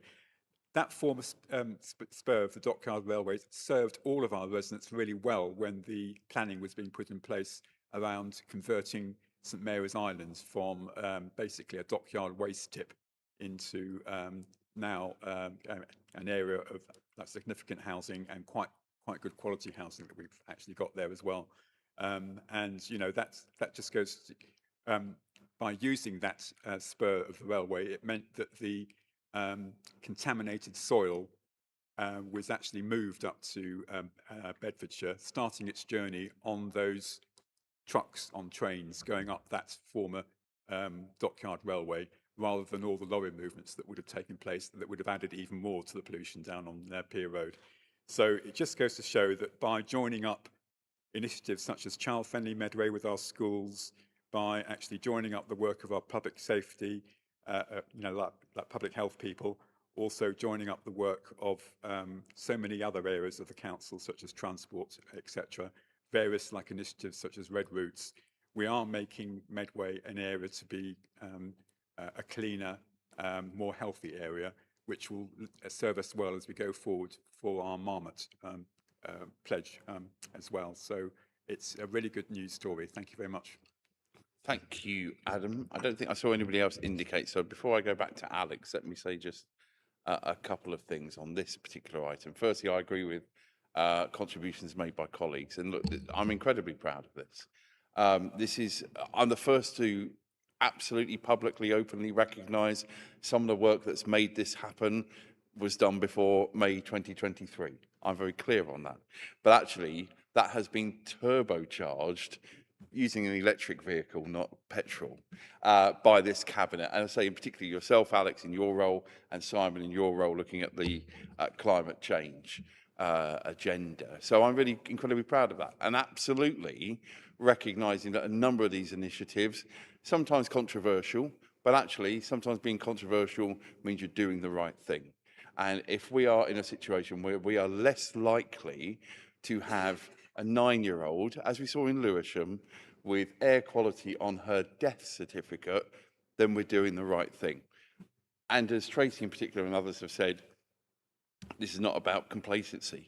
We are by law obliged to take this report tonight. We have no choice. Even if we wanted to keep those quality management areas in place, we're not allowed to. And that's the right thing to do. If you've made improvements, you should recognise that accordingly. So let me be very, very clear for the avoidance of doubt. There are two upper tier authority leaders in the region of Kent and Medway. One seems to be incredibly proud of rescinding a climate change declaration, and one's very proud that actually we're getting on with the job and people can breathe better air, and there's more to do. There's more to do, but we should stop and pause just for a second tonight to recognise that the outcomes for those individuals who live in those areas, who work in those areas, who visit those areas, who go to school in those areas, will be better because of the work that this council's officers, and importantly, this community has done to improve those areas. Alex, back to you. Thanks, Vince. And I think the contributions from colleagues in quite diverse portfolios shows the cut through that something like this has, not just in your areas of responsibility, but in the responsibility we have to make life better for Medway residents. And, you know, it's pretty straightforward. What sort of chump wouldn't want to make air quality better for everyone? There's some pretty fundamental things to life, and the air that we breathe is one of them. And, you know, I think it's quite right to highlight the inhaler use, which has increased over the past few years. You know, when I was at school, and I don't think the anecdotal evidence lies here. Children with asthma inhalers were the exception, the very rare exception. I think now on school trips, sometimes a teacher has to be nominated to be the ad hoc pharmacist for a school trip, and that tells its own story. And that's not something that we should be complacent about, and it's certainly not something that we should be revoking climate emergency declarations, because, you know, as far as I'm concerned, the air we breathe is that emergency. You know, the same people who would probably talk about leaving financial debt to their grandchildren because of some public spending intervention. Well, I'm worried about leaving a legacy to my children and grandchildren that they won't have to live in an iron lung sometime down the line. That actually we have to act on the information that we have, and failure to do so is pretty reckless as far as I'm concerned. But it's not always about those big gestures. You know, Tracy's absolutely right. It's about all those small steps, all making their contribution, all encouraging behaviour change, which ultimately becomes exponential in terms of its impact. And I think that's what's certainly happened in 5 years, and I look forward to seeing how the steps that we've taken very recently sort of roll out over the years to come as well. Adam mentions the sort of improvement to quality of life very specifically around the Pier Road area, and if we're serious about regenerating parts of Medway, if we're serious about providing good places to live, places that we would be happy to live, places that we would be happy for our friends and relatives to live, the starting point again is feeling like it's somewhere that you don't want to pass through and get back into some filtered air. I think that these improvements are really important part in that journey for the Pier Road area. And you mentioned St Mary's Island. You know, there is an example, and we don't have data to compare here, but I think it's fair to say that when you visit St Mary's Island, because of the way it was planned with cycle routes and walking routes as an integral part of that development, that it feels like somewhere that the air is that little bit cleaner, not just because it's right next to the river, but because that thinking was an integral part at the planning stage. We have a duty to residents to think bigger, to ignore the naysayers and the political opportunists who challenge some of the decisions we have to take to nudge that. Sometimes we nudge the behaviour. Sometimes we have to say you can't do that anymore. If people won't listen to us when we ask them not to sit with their cars idling outside schools and causing road safety issues and air quality issues, then we are prepared to take the action to stop them. So I would certainly say it would be it'd be good if we didn't have to do that, but if we have to, we will not shy away from that. This is a great success story. Whatever's happening at the bottom of Bluebell Hill and the rest of Kent obviously has an impact on us, and it's regrettable the sort of positions that are taken, the sort of ludicrous, unscientific posturing. You know, I really despair. Growing up and young enough to know better, growing up with climate change being something that we've been well aware of now for 4 decades, it's quite depressing to think that we have people that are prepared to put our environment in reverse again. When I think we should always be wise to their motives on that, whether their motives might be short-term electoral gain or personal gain in terms of their the people that are paying the piper and calling the tune. So just suffice to say, we have to do this. I'm glad we're doing this, and I'd like to move the recommendations set out in the report. Thank you very much indeed, Alex. Are the recommendations agreed? Thank you very much. That's again a moment we should be proud in, and we can continue that pride with the next item, which is over to Harinder with the Pride in Place Fund. Over to you. Thank you, Vince. So some good news, more good news following the last bit of good news. So the Pride in Place Impact Fund has been awarded to the council. So that's £1.5 million worth of capital grant funding. And that sets up 3 main priorities for the fund, which I'll be going through. But I would like to just ask for the Cabinet's indulgence just on one word there where it's allocate, so it's allocated.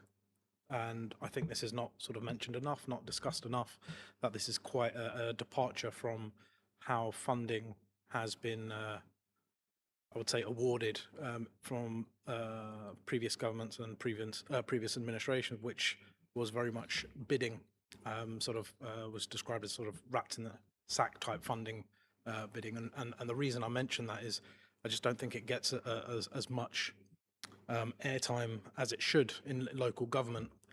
The idea that you can have hundreds and hundreds and hundreds of officers up and down the country all spending thousands and thousands of pounds each and hundreds of hours, as well as all of the assessment criteria that then need to be looked at, spent hundreds of hours on each application, all amounting to usually larger than the single pot of the awarded fund, which means as a nation we're impoverished, because it means that we've spent more money running around trying to fight for this single pot of funding, and we've wasted money doing so.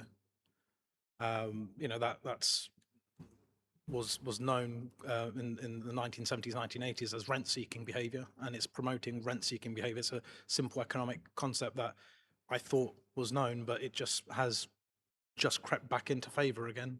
So I found it very odd, and this is a bit of a grudge I've held from a council meeting, a full council meeting, I think 2 or 3 full councils ago, where this point was kind of raised, and a member opposite, who was at that time a Conservative member, said, "Oh no, of course we should be fighting for it. Of course because they confuse the act of bid writing.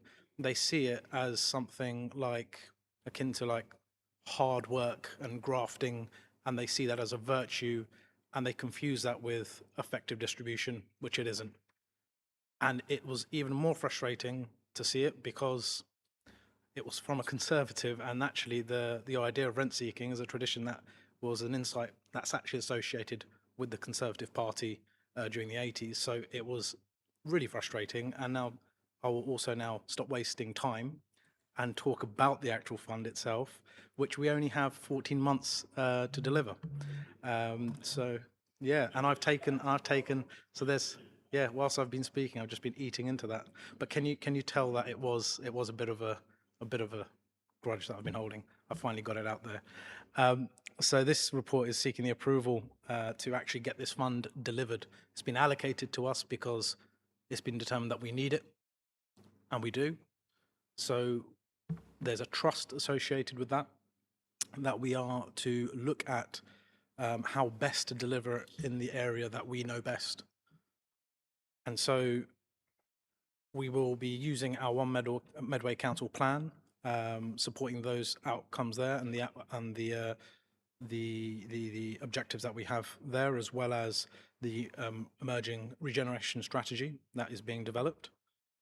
And it really does look at monitoring and outputs that are extensive but very sensible. So the number of facilities or the amount of space improved upon, or the amount of community heritage space created, or public realm created or improved, all very measurable, all sort of outcomes that we would want to see. The other sort of key factor of this, and this is something that we've designed into our scheme, is the encouragement for authorities to leverage additional funding alongside this. So we really shouldn't be looking at this as 1.5 million. We should be looking at 1.5 million, being able to use it to attract multiples of that. And so if this is to be successful, we need to have that as a measurement and build it into our scheme. So there is no capacity in this fund for any sort of revenue or any resource for officers' time. It's 100% capital. So the direction from the government here is clear that they want this spent on something, so that we need to show something for it. It can't just disappear into a document. And that doesn't mean that it will require council resources, that it will be intensive, but we have a team ready and waiting to do that. In fact, not just waiting, they've already are underway with as a result of the time pressure that was mentioned before. The approach of the delivery of this will be informed by the various co-creation projects that actually Medway has already got quite used to doing and quite used to delivering. So you'll see various references to partnership working, external stakeholders, co-creation, or the urban room approach, all of which sort of approximate to sort of the same sort of approach of basically working together with communities and people that know, what affects what.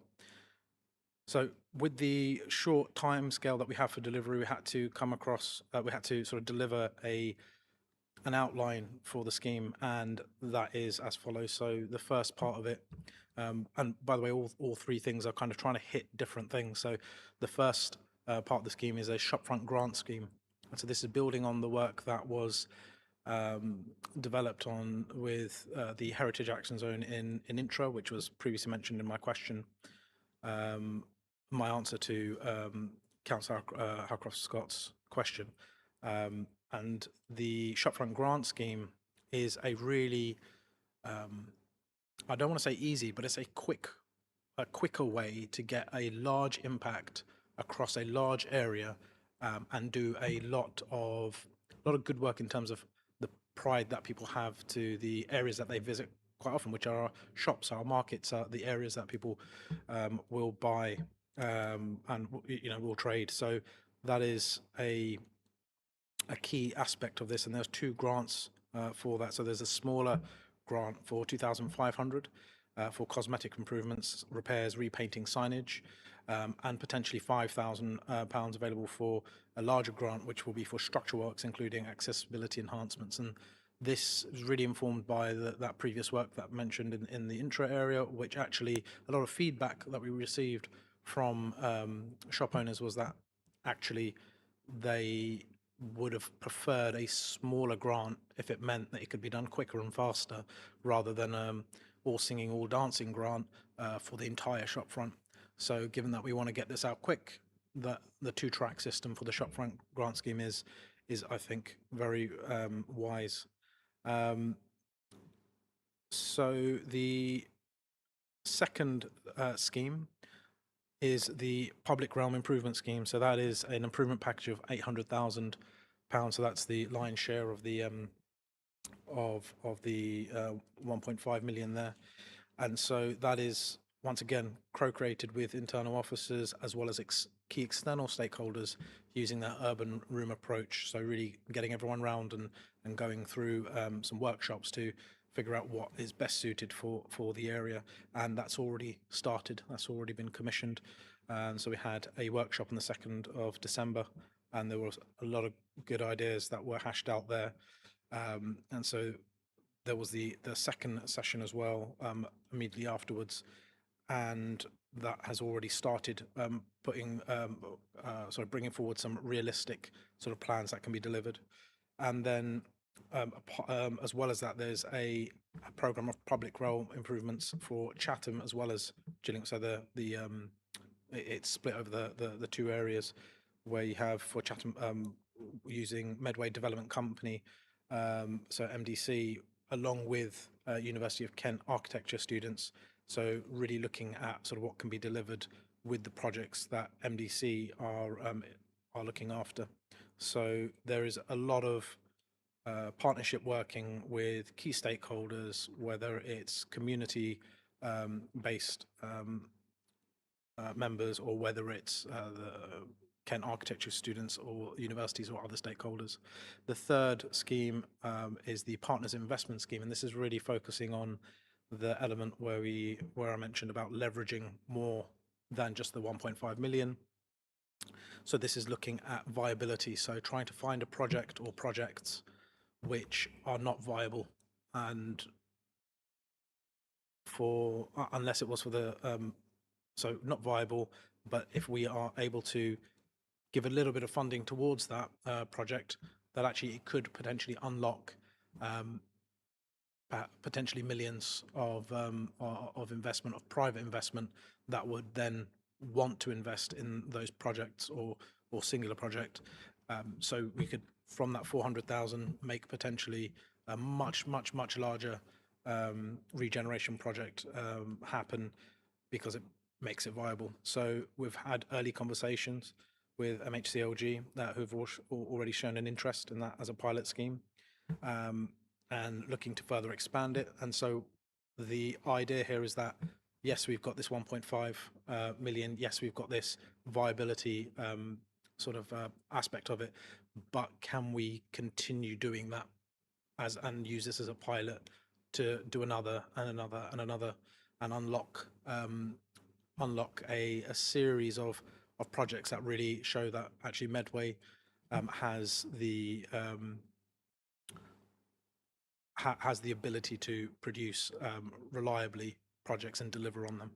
So we've already started work on the funding agreements to make sure that we can deliver on these three schemes. And as you can see, this is not a small amount of work. It's quite involved. It involves a lot of officer time that has already gone into it. There's going to be a lot more, and it has taken a large part of my time to get this up and running. But in comparison, the work that the officers that have put into this, so with Sonny and everyone under his team, and also the wider council team in engagement when we're working together, I can't thank them enough for really pulling together and coming together to make a scheme like this. So on that basis, and on the fact that we need to really get this out of the way and done, so we can sort of deliver it, because I do not want to waste a single penny and give any of it back to the government. Hopefully that's been made clear. So on that basis, I'd love for the Cabinet to approve the delivery. Thank you. Thank you very much indeed, Harinder. Luella, please, when you finish your search. Thank you, Harry. I know this has been a lot of work to start with before we even get into it. And also thanks to Sunny E and the team, because I know they've had to act so quickly in order to make progress to the point we are now, let alone delivering it. And it's such a tight deadline as well. So I'm really pleased to see the funding coming from government here to Medway. And you're right, we haven't had to go through the whole bidding process and the time it takes and the resources it takes to get this money. Our Labour government has delivered this to us and we will use it. We've got every intention of not wasting a penny or a minute, so I won't go on and on about it. But schemes will have, all three of them will have a real benefit, not just to the shopkeepers, but also to all of us residents, because if you see an improvement, you're going to have you're going to feel that benefit is going to lift where you are, how you feel about where you live. If everything looks that much better, it also reinforces our commitment for us all to have pride in Medway and see our public realm improvements. I can feel that completely. I've got a high street in my ward. I've got parades of shops, just like everyone else across the council, not just us as cabinet. I'm pleased to see it's going across for everyone, the whole of Medway. Any of the shops that might need help can apply for it, particularly the smaller shops, and we'll offer that support. The public realm, as I've said, improvement is needed. We've had years of neglect, particularly in our Gillingham and Chatham town centres over the years, with not having that funding, so that is really welcome. And it's not, Pride in Place isn't just something the council can facilitate. Everyone's got to play their part in it as well, by keeping our areas clean, reporting fly tipping, not dumping rubbish, using the bins and waste facilities that are available to them, so we can all benefit from this. So I really welcome it, and thank you all for such a lot of work so quickly, and I look forward to seeing the results. Thank you very much, Luella. Teresa, please. Yeah, can add my thanks and praise, Harinder, to you and the teams for getting off the ground so quickly and putting in a relatable scheme that's got a straightforward application process, and absolutely endorse everything you've said, Luella. Pride in Place isn't just about applying for funding. It's about an attitude and state of mind and the way we feel about our neighbourhoods, so that we take advantage of all the things that are available now. You know, if you love Medway, then we don't love all the things that you just listed. We want them to be dealt with. And I think one of the things that I would say, Harinder, is that elected members have got a role to play here, all elected members, in telling people that they represent about this fund, going to shops, letting people know that it's there, encouraging people, helping them understand that it is a time limited but straightforward application that the council will support them in applying for and give everybody a fair crack of the whip. And I think for some of the smaller parades, that's going to be really welcome. They, you know, lots of them do look very tired, but they're very important to the people that use the shops. Certainly, you know, if I think about the shops in my ward in Dells Road, the shops on the Warrenwood estate, people use them a lot. They're not just there when people forget to buy something. Actually, there's lots of people who go and do their whole week shopping there. And anything that can improve the appearance and the feel for those shops, I think, is important. And the other people that I think it sends a message to are people who perpetuate antisocial behaviour or shoplifting. You know, if there are improvements that people can make to their premises that will deter that kind of behaviour and make it look nice, then that's something that they can think about and, you know, include in their application. But I do say to all members and to everybody that might be watching, you know, tell somebody about this. Make sure that people who can benefit, people who are providing services to our community, can get a real lift from this fund. And it's on all of us, actually, to make sure that as many people know as possible. And sometimes I think a kind of personal conversation and a bit of encouragement does more than just pointing people to a website. Thank you very much. Teresa, Simon.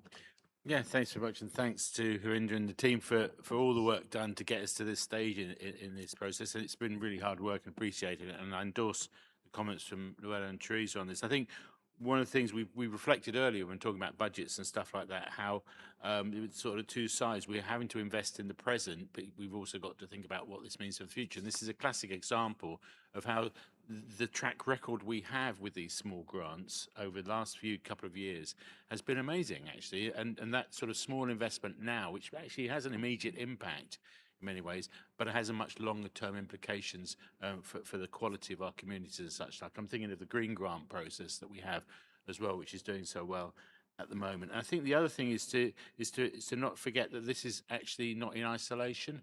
We have been doing a huge amount for our town centres over the last few years. The paddock is a good example. Town Hall Gardens is now looking loads better.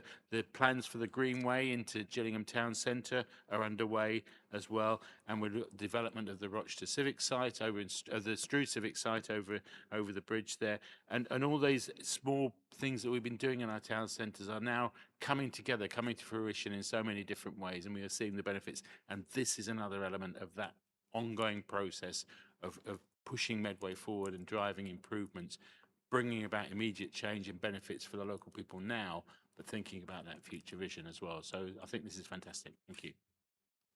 Thank you very much, Simon. I can't see anybody else, so before I go back to Harinder, just a couple of bits from me. I would endorse wholeheartedly Teresa's comment around we won't have succeeded if we haven't at least seen applications from all 24 wards. Now, it's a limited amount of money. I anticipate we may get more applications than funding allows. Time will tell, but absolutely it's on all 59 councillors to go and let their, not everybody's tuning into Cabinet despite our best efforts. So certainly it's for individual ward councillors, our local friends in the media, of course. You know, if only there was somebody to report on local democracy, and I'm sure they will be able to point people to this as well. Talking of the local democracy report, I want to come back to your very first point, Harinder, and this shouldn't be lost. If you want to compare and contrast the previous government and this government to its approach to funding streams like this, let's never ever forget that this government is working with councils of all political persuasions to bring back pride in place, whereas the previous Conservative government, and it was exposed by one of our local democracy reporters' predecessors, that we as a council, this council, spent £140,000 on a bid for levelling up round 2, which the government, the Conservative government, to a Conservative council, changed the rules and basically said, because you received some money in round 1, you never would have got money in round 2. And that happened after a visit from the minister responsible. So look, not all governments are the same, not all councils are the same, and what a complete waste of taxpayers' money that was, compared to a conversation. Now, there are some challenging deadlines around this, but I have no doubt, and again, thanks to Jo Howcroft-Scott for her question earlier on tonight, this administration has the very strongest track record of working with the community. Our inputs on UK SPF, Shared Prosperity Fund, have been recognised repeatedly in the House of Commons as an exemplar, and we take that ethos, that approach of not the council doing to the community, the council cooperating, collaborating, working collectively to improve our place. And with your leadership on this, Harinder, I know that will be given absolute focus, energy, and the delivery will be outstanding. I have no doubt of that. Back to you. Thank you so much. Yeah, the other sort of theme actually that's come through quite strongly in discussion here is the idea of pride, and actually that's why it's so key for the government that actually we're looking at sort of our communities and the pride that we have in it. And it's not something that we talk about much, but actually looking at sort of the way that probably many councillors, officers, etc., you know, we're motivated by something, and a lot of it can come down to that word about pride in the place that we live. We care about where we live when we want to see the best for it, and you know, I put that across all councillors of all parties, and it is something that is missed. So I'm glad that we have a government that is looking at investing in that, and actually I think once it starts coming through, the public will respond to it. And I think a lot of, how do I put it, political turmoil now is down to this as well, down to a feeling that, no one really cares about the area, or no one really cares about where I'm from anymore. And that is something that takes a lot of time to correct and turn around and sort of and invest in. So this is a first step. So I'm really glad that this is happening. Really excited for the next steps of it, and glad that we've already undertaken the work to get to the point where we are. And so with that, I hope everyone will vote for option 5.1. Thank you very much. Harinder, is that agreed? Thank you very much. Let's move on to item 9, the annual report from the Director of Public Health on the power of sleep. Teresa, over to you. Thank you very much, Vince, and I'm delighted to commend this report to everybody, in which there is quite literally something for everyone. I want to congratulate David Whiting, our Director of Public Health, for his first annual public health report on a topic that is neglected, actually, in terms of the impact that having a good sleep can have on your health and well-being. The report goes into some very granular detail about different aspects of sleep. It busts myths about the way that we can sleep. It tells us a lot about why we feel tired and the times of the day when we do feel tired, and offers lots of remedies. So far from sending you to sleep, you can pick a chapter of this. It's a very readable, relatable report, which is something I think that's very good about it, and have a really good look at the way that sleep affects you or members of your family, or affects you at lots of different times of your life, because it does change. It's actually received quite a bit of national attention because of the way that this report has taken great care to weave sleep and the importance of it into everything else that we're doing towards health and well-being. One of the things that I think is very interesting, and I'm sure it will be particularly interesting to you, Adam and Tracy, is a chapter on the way that adolescents are naturally, biologically changed in that period of their lives to stay awake longer, but still need more sleep. So far from being idle, finagling little nuisances, actually there's a biological reason why we need to be careful about making sure that adolescents get enough sleep, that they don't do too much screen time, and actually that we think a bit more flexibly about their education and the times that we expect them to be alert and present. There's an explanation as to why we might feel sleepy about 2 o'clock in the afternoon, and ideas about what to do about it. And lots of indications about when sleep becomes poor, that there might be an underlying health cause that needs investigating. And it isn't just that you've got a bit older, or that you've got younger children. We all need between 7 to 9 hours of sleep, and having that amount of sleep increases our chances of staying well and living longer. There's no question about that. And what's really good about this report is that it explains how that happens and how it works. So we're using this to weave into all of the other helps, advice and support that we give people through public health. And actually, it's a real stepping stone in our work for research and with partner universities, who are also thinking about the circadian rhythm of the body, thinking about the way that we can improve the quality of sleep and reduce the risk of things like dementia, and how small lifestyle changes can improve your quality of sleep. So it's actually a really good read. It helps us think about how we need to safeguard those who work night shifts in Medway. About 14,000 people do that on a regular basis. Their chances of having accidents and having things go wrong at work are about 25% higher than people who only work in normal waking hours. So we know that we've got to take special care, and obviously that applies to lots of people in the public services and to everybody in a blue light service. So I really am very pleased that we've done this report. I commend it to everybody. We will be taking it through the Health and Wellbeing Board. We'll be keeping an eye during the year on the way that the report is impacting some of our other policies, but I think most particularly it's a sort of brave and innovative step into the world of public health, but it's come at a time when lots of people are getting very interested in the way that sleep can improve our health and well-being. So as usual in public health in Medway, we're ahead of the game. Thank you very much indeed, Teresa. I'll take Luella first, then Simon, then Nina. Thank you. I also congratulate David Wise. This was a really good report to read.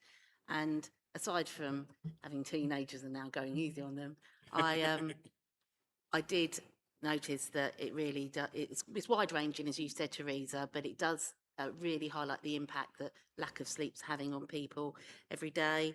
And it gives us further evidence to support the impact of insecure housing. That's my interest there. And I could see how that could have an impact across the whole of Medway, actually, with the temporary accommodation problems we've got, but particularly rough sleepers, they're undoubtedly the most obvious, with insecurity and chronic sleep deprivation, because that will result in poor physical and mental health outcomes.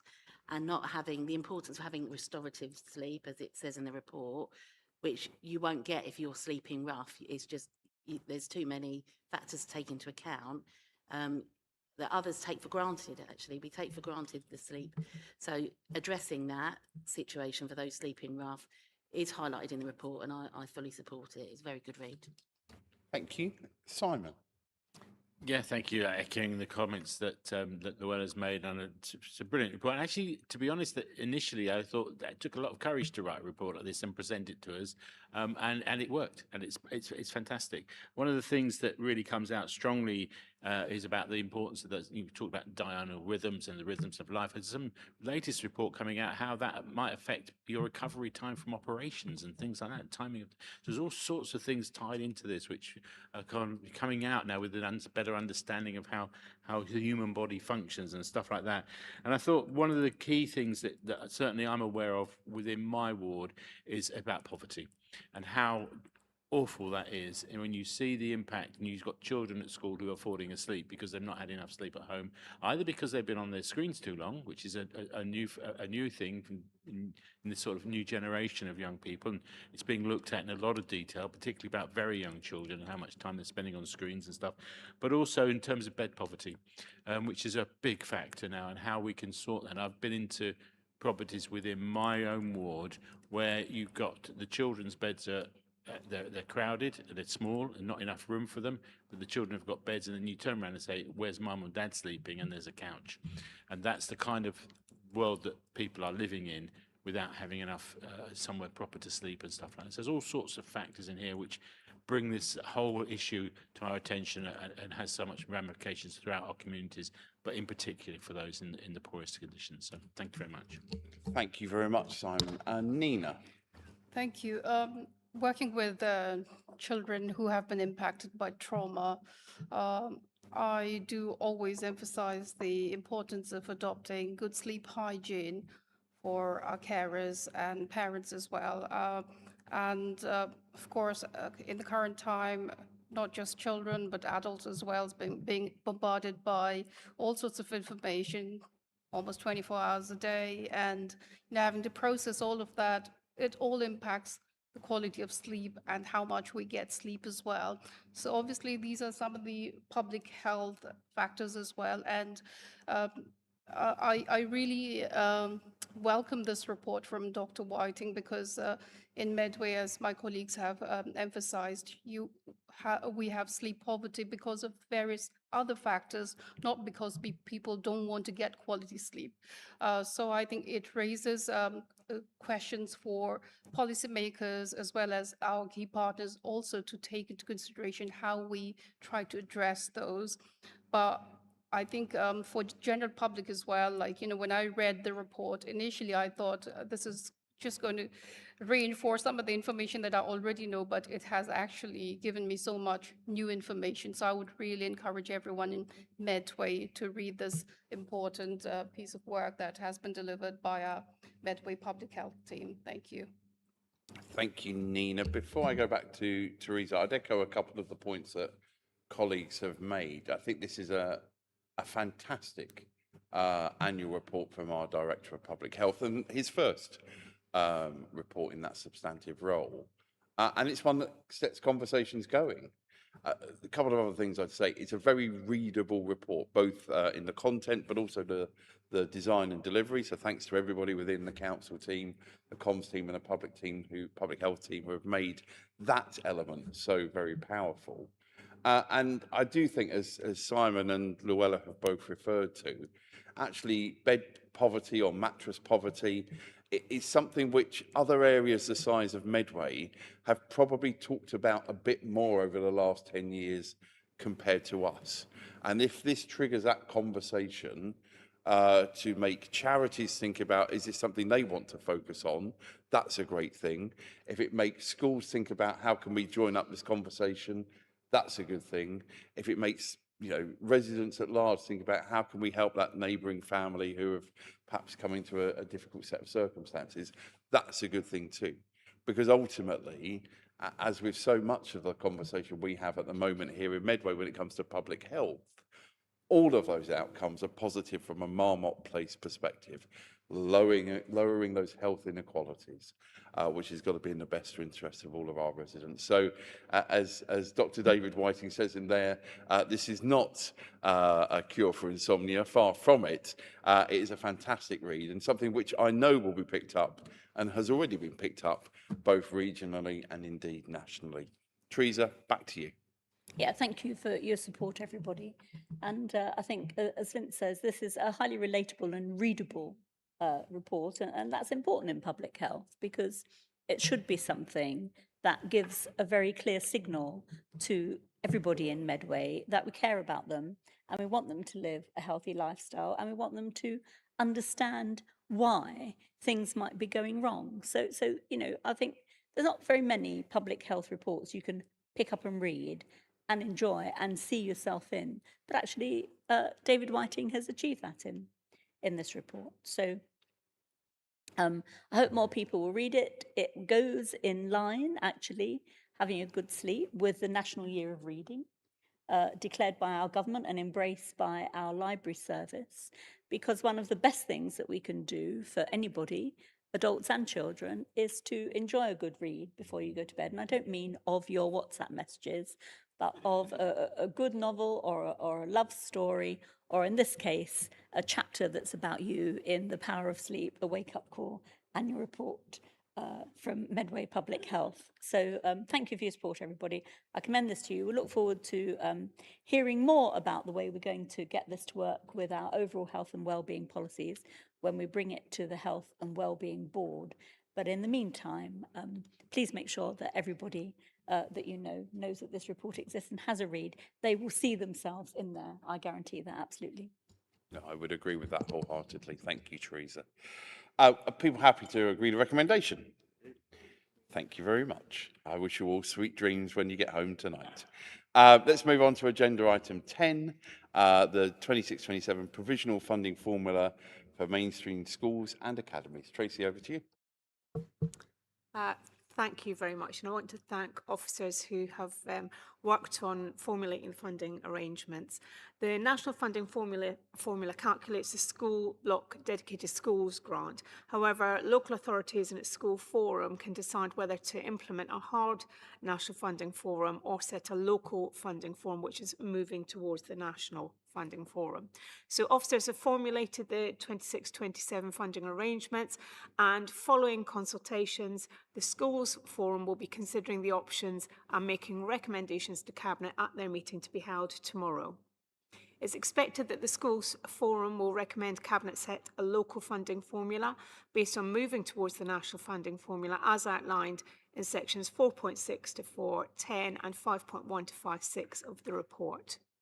The timescales for consultation and review have been squeezed once again this year, given the delay to the National Funding Formula publication, and so we aim to keep the number of changes to a minimum. The Department for Education requests that local authorities approve the final funding formula by the 22nd of January this year, but the final funding formula won't be presented to Cabinet until the 10th of February because of the timing of the release of the funding formula and the school forum meetings. This means that the submission to the Department for Education, which will be made in time to comply with the 22nd of January deadline, will be subject to Cabinet's approval of the final funding formula on the 10th of February. When the report is presented on this occasion, it's proposed that the call-in period be waived on the final funding formula to prevent any further delay, confirming our decision to the DFE and to allow us to implement the final funding formula changes in accordance with the regulations. So Cabinet's been asked to agree the recommendations as set out in section 1 of the report. Thank you very much indeed, Tracy, and thanks to officers who have done the work on this. And I think the only thing I'd add before seeing if any colleagues wish to make a contribution is that kind of democratic process is not unusual. That's not an exception for this year. Some of the timescales have made it even more challenging, but from that perspective, I'd just arrest people's minds that actually that is fairly standard, actually, the need for an urgent decision and then subsequent ratification at the subsequent cabinet meeting. Any colleague, any question or comment? Like I say, this is an annual report, so it is a fairly procedural item. But Tracy, is there anything else you wanted to add before we put it to the vote? Sorry. No, nothing further to add. Sorry, could I just interject?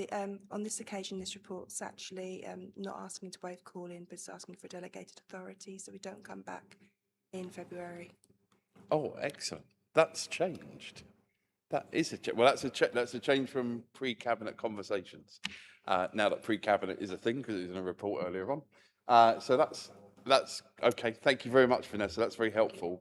So therefore, we are effectively agreeing that delegation today, and therefore, will it come back for noting though, potentially, or not? Is that not the plan?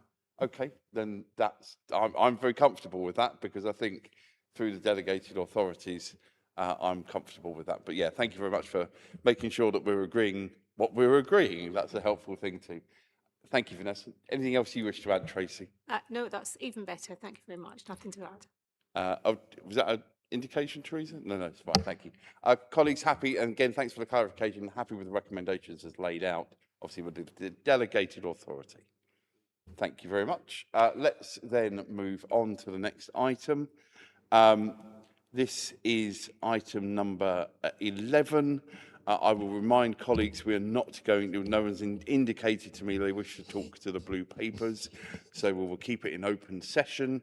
I will hand over to Zoe, and I think, Simon, you've indicated that you'll come in as well because you've been part of some of these conversations. But Zoe, over to you first. Okay. Thank you. Cabinet are asked to agree to award 10 separate contracts as evaluated as the most advantageous against the Council's award criteria as per the details in section 3.1 of the exempt appendices A to J within the report. Cabinet is asked to agree that the 10 separate awarded contracts be aligned with the FM service contract budget, and note that these budgets have been established based on historical expenditure within the 24-25 Medway North FM contract and a pricing exercise undertaken by a qualified quantity surveyor. This suite of corporate FM contracts to commence on the 1st of April 2026 for a maximum of 7 years or a 3+2+2 basis, with the initial contract to commence from the 1st of April 2026 and end on the 31st of March 2029 via approval. During the first year of the new contract, comprehensive asset data will be collected and planned with maintenance PPM regimes to be reviewed in collaboration with the contractor as per the exempt appendices A to J to the report. These services are currently provided by Medway North by a total facilities management agreement which ends in March 2026. All contractors evidenced in tenders that they meet all legislative requirements and comply with the Equalities Act with no adverse impact arising from the proposed changes. Sets of KPIs are included in the tender documentation and will be monitored monthly during the contract period. And KPIs will include service deductions for non-performance subject to review. I refer also to the suite of exempt appendices from A to J with reference to the evaluation of the tenders. And detail on the appointment of staff will, on the final TUPE list, be required to transfer from Norse to the relevant appointed contractor with protected terms and conditions. The new contractors have been made fully aware of including all council policies in relation to equality and protected characteristics. And I should also commend the Assistant Director of Regen and the Head of FM and Capital Projects for the considerable and detailed work undertaken in relation to the letting of these contracts, and seek for Cabinet to agree to award the contracts as described at appendices A to J of the report. Thank you very much indeed. So I'll take Simon next. Yeah, thanks very much, and thanks, Zoe. This is a huge piece of work that's been going on for a considerable period of time over the last year or so in order to get us to this stage. And I think just to remind colleagues as to why we're doing this, one of the things that we found at the start of when we came into the administration, that our relationship with Medway Norse, although incredibly productive over many, many years, in fact, over 13 years, is always something that we need to be conscious of, open to scrutiny and study, and whether or not, going back to what I mentioned several times, the value for money and the quality of service that we're getting. We have a responsibility to look at what's being delivered, regardless of who's delivering it in that process. And the FM services was one area where we felt that it was time to go out to tender and to go out to contract on this in different ways. And this is the result of that work. As Zoe mentioned, there's a lot of detail gone into this, and in particular around the staff involved. So the TUPE process is in process, and in-depth discussions have been already had with staff and between ourselves as well. In fact, as colleagues, we've discussed this in a lot of detail in order to make sure it's being done well and done right. So a huge thanks to our HR staff and to the Norse equivalents for making this happen in the correct way. And I just wanted to reflect on a couple of other things. One, in relation to the continued relationship we have with Medway Norse. I mentioned earlier in the meeting about how important that relationship is, certainly in delivery of our waste services, which has been fantastic over the last few years. Also the send services that they do, and various other things that they continue to deliver in terms of green space and other areas as well. So we have a very strong relationship that's continuing, but in this particular aspect of it, we're making that decision to go out to these 10 separate contracts for delivery of FM instead. So I add my thanks to Dan and to Sunny and to the rest of the team for what they've done to get us to, and to Zoe and all the work that she's put into this as well, in order to get to where we are now, and the sort of final stages before everything kicks off with members' approval on the 1st of April. Thank you very much. Thank you. Look for other colleagues who wish to comment on this. Teresa, please. Thank you very much, Zoe and Simon, because I know that this has been a complex piece of work, and your commitment to it and the way that you've worked with officers from the council and from Norse has been really commendable, and I know very lengthy. Look, I'm as grateful as anybody for the services that Norse deliver well. And what's important is that we do what has not been done in the past, and that is to take an honest appraisal of services that are working less well and work together to think about how they can work better. That's what's happening here. Some of these services are very specialist, and we know that we'll be careful in terms of the commissioning to make sure that we get the right kind of specialist contractors.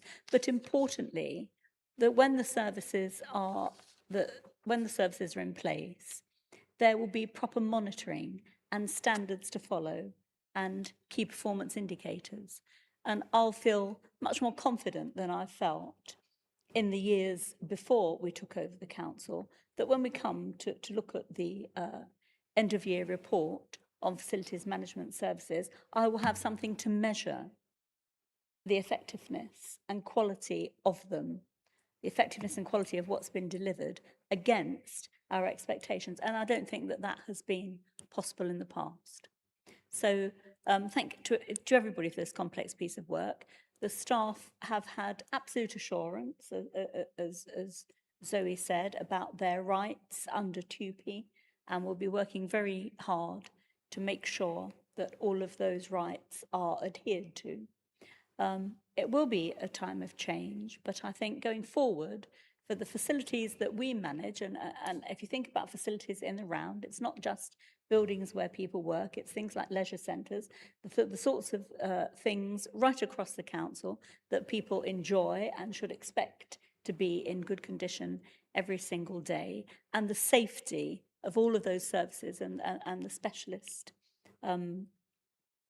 work that goes into making sure that when we deliver them, people can be absolutely assured that they're kept safe and that all of the environmental concerns and dangers and risks have been taken into account. So this is a complicated piece of work. It absolutely is worth doing. It's got my full support, and I look forward to being far more confident about the assurance of the way we're monitoring whether we get value for money and good quality in the future.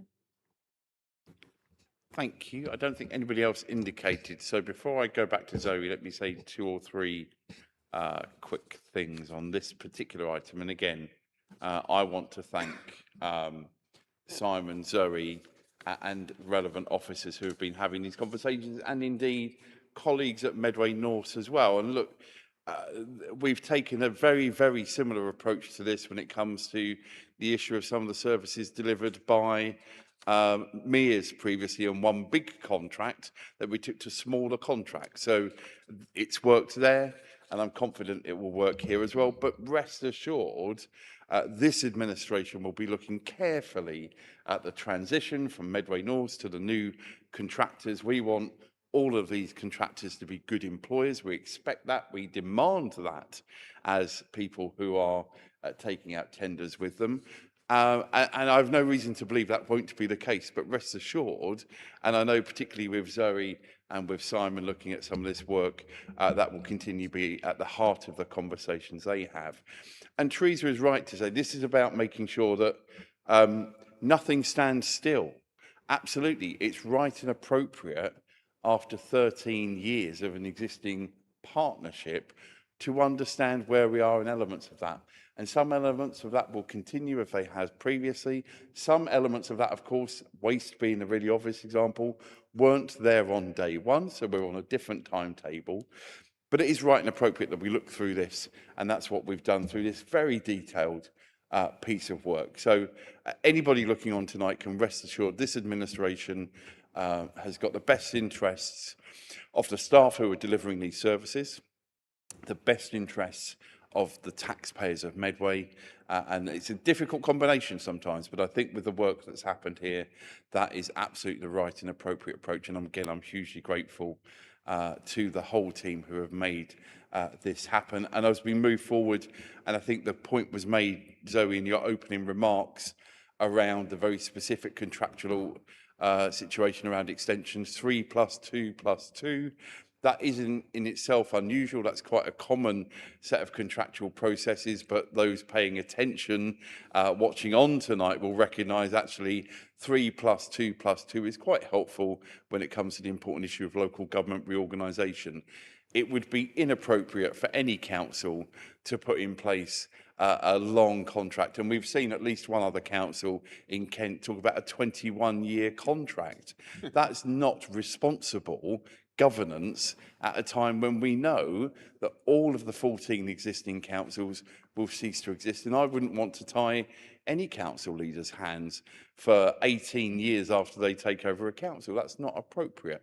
So again, I'm grateful for officers in looking at this procurement process of recognising that where we find ourselves today. So a huge thank you for everyone who's been involved in that. Zoe, back to you for any final comments. Just to say that I think we should be very hopeful about the delivery of these contracts going forward. And the particular line is during the first year of the new contract, comprehensive asset data will be collected and planned to be reviewed in collaboration with the 10 contractors. Thank you very much. Are the recommendations agreed? Thank you. I remind colleagues, I'll give you all 5 seconds to flick to the other document, which is on the supplementary agenda. That's agenda item 13. on supplementary agenda 1, page number 3, and I'll hand over to Nina, and then I'll probably come to Zoe afterwards, and then I'll open it up for conversation. But Nina, I'll come to you first in this occasion. Thank you, Vince. SIPFA, in its report dated January 2024, amongst other things, recommended that the Council carry out a property review in view of the Council's difficult financial position. The Council, whilst exercising the power to review properties, also has a duty to obtain best consideration, which is what has taken place in regards to the 3 heritage assets mentioned in this report, namely Temple Manor, Rochester Castle, and Upnor Castle, which formed part 2 of the Council property review last year. I'd like to thank the Director of Place, Adam Bryan, and also in particular Paul Cowell, our Head of Culture and Libraries, and David England, Head of Valuation and Asset Management, for this report, which informs the Cabinet of the outcome of their considerable efforts during the formal consultations regarding the guardianship arrangement with English Heritage in respect of all of these 3 heritage assets. It also makes recommendations to the Cabinet about the future of these assets, which are very significant because of their historical importance as well.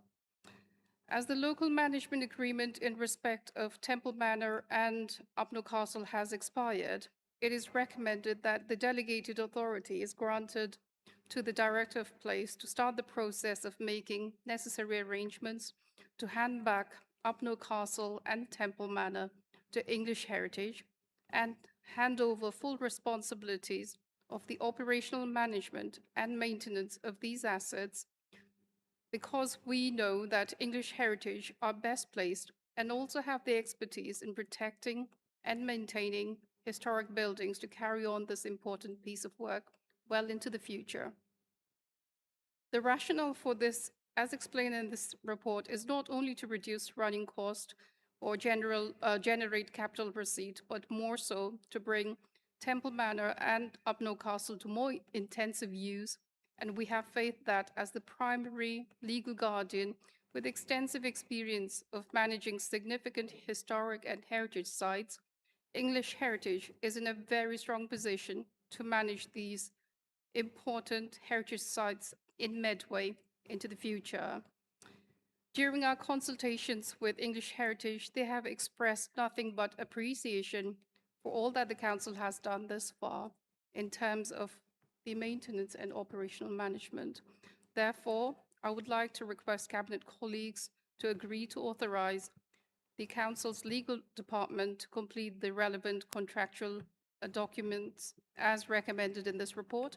And I would also like to request Cabinet colleagues to agree with the recommendation with regards to Rochester Castle, which Council has managed and maintained also under local management agreement, but because of its continued popularity and it being a significant heritage site and venue for some of Medway's biggest festivals and public events, it is recommended that the Council continues to manage Rochester Castle under a new LMA to be agreed with English Heritage by April 2026, ensuring that the Rochester Castle will remain under the management of Medway Council.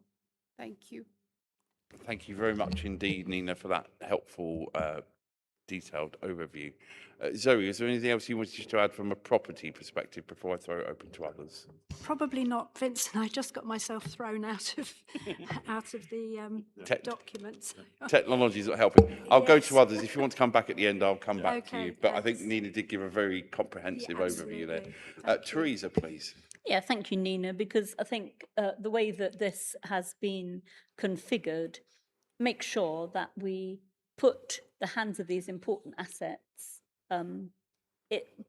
put these important assets into the hands of experts. English Heritage are our partners, and they have been for a long time. And I think in the case of Upnor Castle and Temple Manor, they have got both the expertise and the sort of forward-looking resources to make sure that people have more access to those assets than they've had in the past, or that we've been, as a council, under our administration and before, ever been able to deliver. And I think that it's a pragmatic set of recommendations because Rochester Castle has got a very different purpose and indeed a very different place in people's hearts in Medway because of where it is and because of all of the activities that go on there. So it's quite right that we refresh the agreement to make sure we're doing everything English Heritage want us to do, but that we carry on with that local management for the benefit of our community. So I don't think there are any losers in this. It's a courageous and innovative step to take, but it's one that's needed taking and needed reviewing. And under your leadership, that has happened. And I think that's very welcome. And I look forward to a refreshed prospectus for everybody in the future. And Zoe, I'm grateful for the attention that you have given to making sure that the staff in the assets that are going to be managed by English Heritage get the reassurance they need. Thank you very much indeed, Teresa. I'm looking, can't see any other colleague. Zoe, did you want to come back in or you're fine? I think Nina gave a comprehensive overview. I just want to pick up on a couple of things before coming back. Firstly, Teresa is right to say English Heritage have been a great partner. They continue to be a great partner, particularly with the ongoing relationship regarding Rochester Castle. But actually, and I recognise the words that you give, that they've fed back to us around the other two assets that will be returning, certainly in one case back to them. I think, as always, there'll be a question around staffing, and I think paragraph 11 covers that well. There are ongoing conversations, but we have been front and centre of making sure that those individuals are kept fully informed. And I finish with this before I come back to you. Look, we know from the very first SIPFA report that property review, asset management was completely failing under the previous administration. We've taken a robust approach. We've had to do some of these things are difficult and challenging. Some of them are the right thing to do. And from the news that was reported earlier today to the decision we're going to take now, from the sale of a business park to the handing back of a historic castle, we are taking all approaches to try and reduce the burden on the public purse. That is our duty to deliver.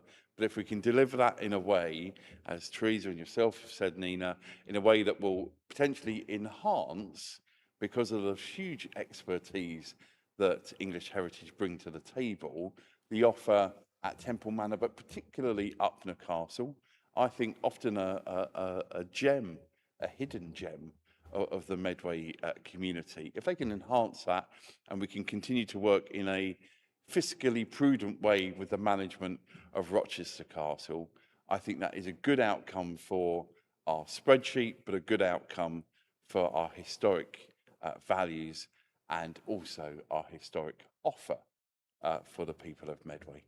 Back to you, Nina. Thank you, Teresa and Vince. Couldn't agree more with what you have said. Just goes to show that we do have a really strong relationship with English Heritage, and we will maintain that as best as we can, as has been the main focus of our consultations, which have been extensive and has been in a really positive format and quite pragmatic as well. And also with regards to future events that take place in these two heritage sites, from Medway Council perspective, we will of course be more than happy to promote that with wider residents and across not just Medway but beyond Medway as well, because they are, heritage sites within Medway, and if we can promote these, we will do everything possible. And I'm sure that will further strengthen our relationship with English Heritage, because we are promoting what they will be doing as well. Thank you. Thank you very much, Nina. Is the recommendations agreed? Thank you very much. That finishes tonight's meeting. Have a good rest of your night. Thank you.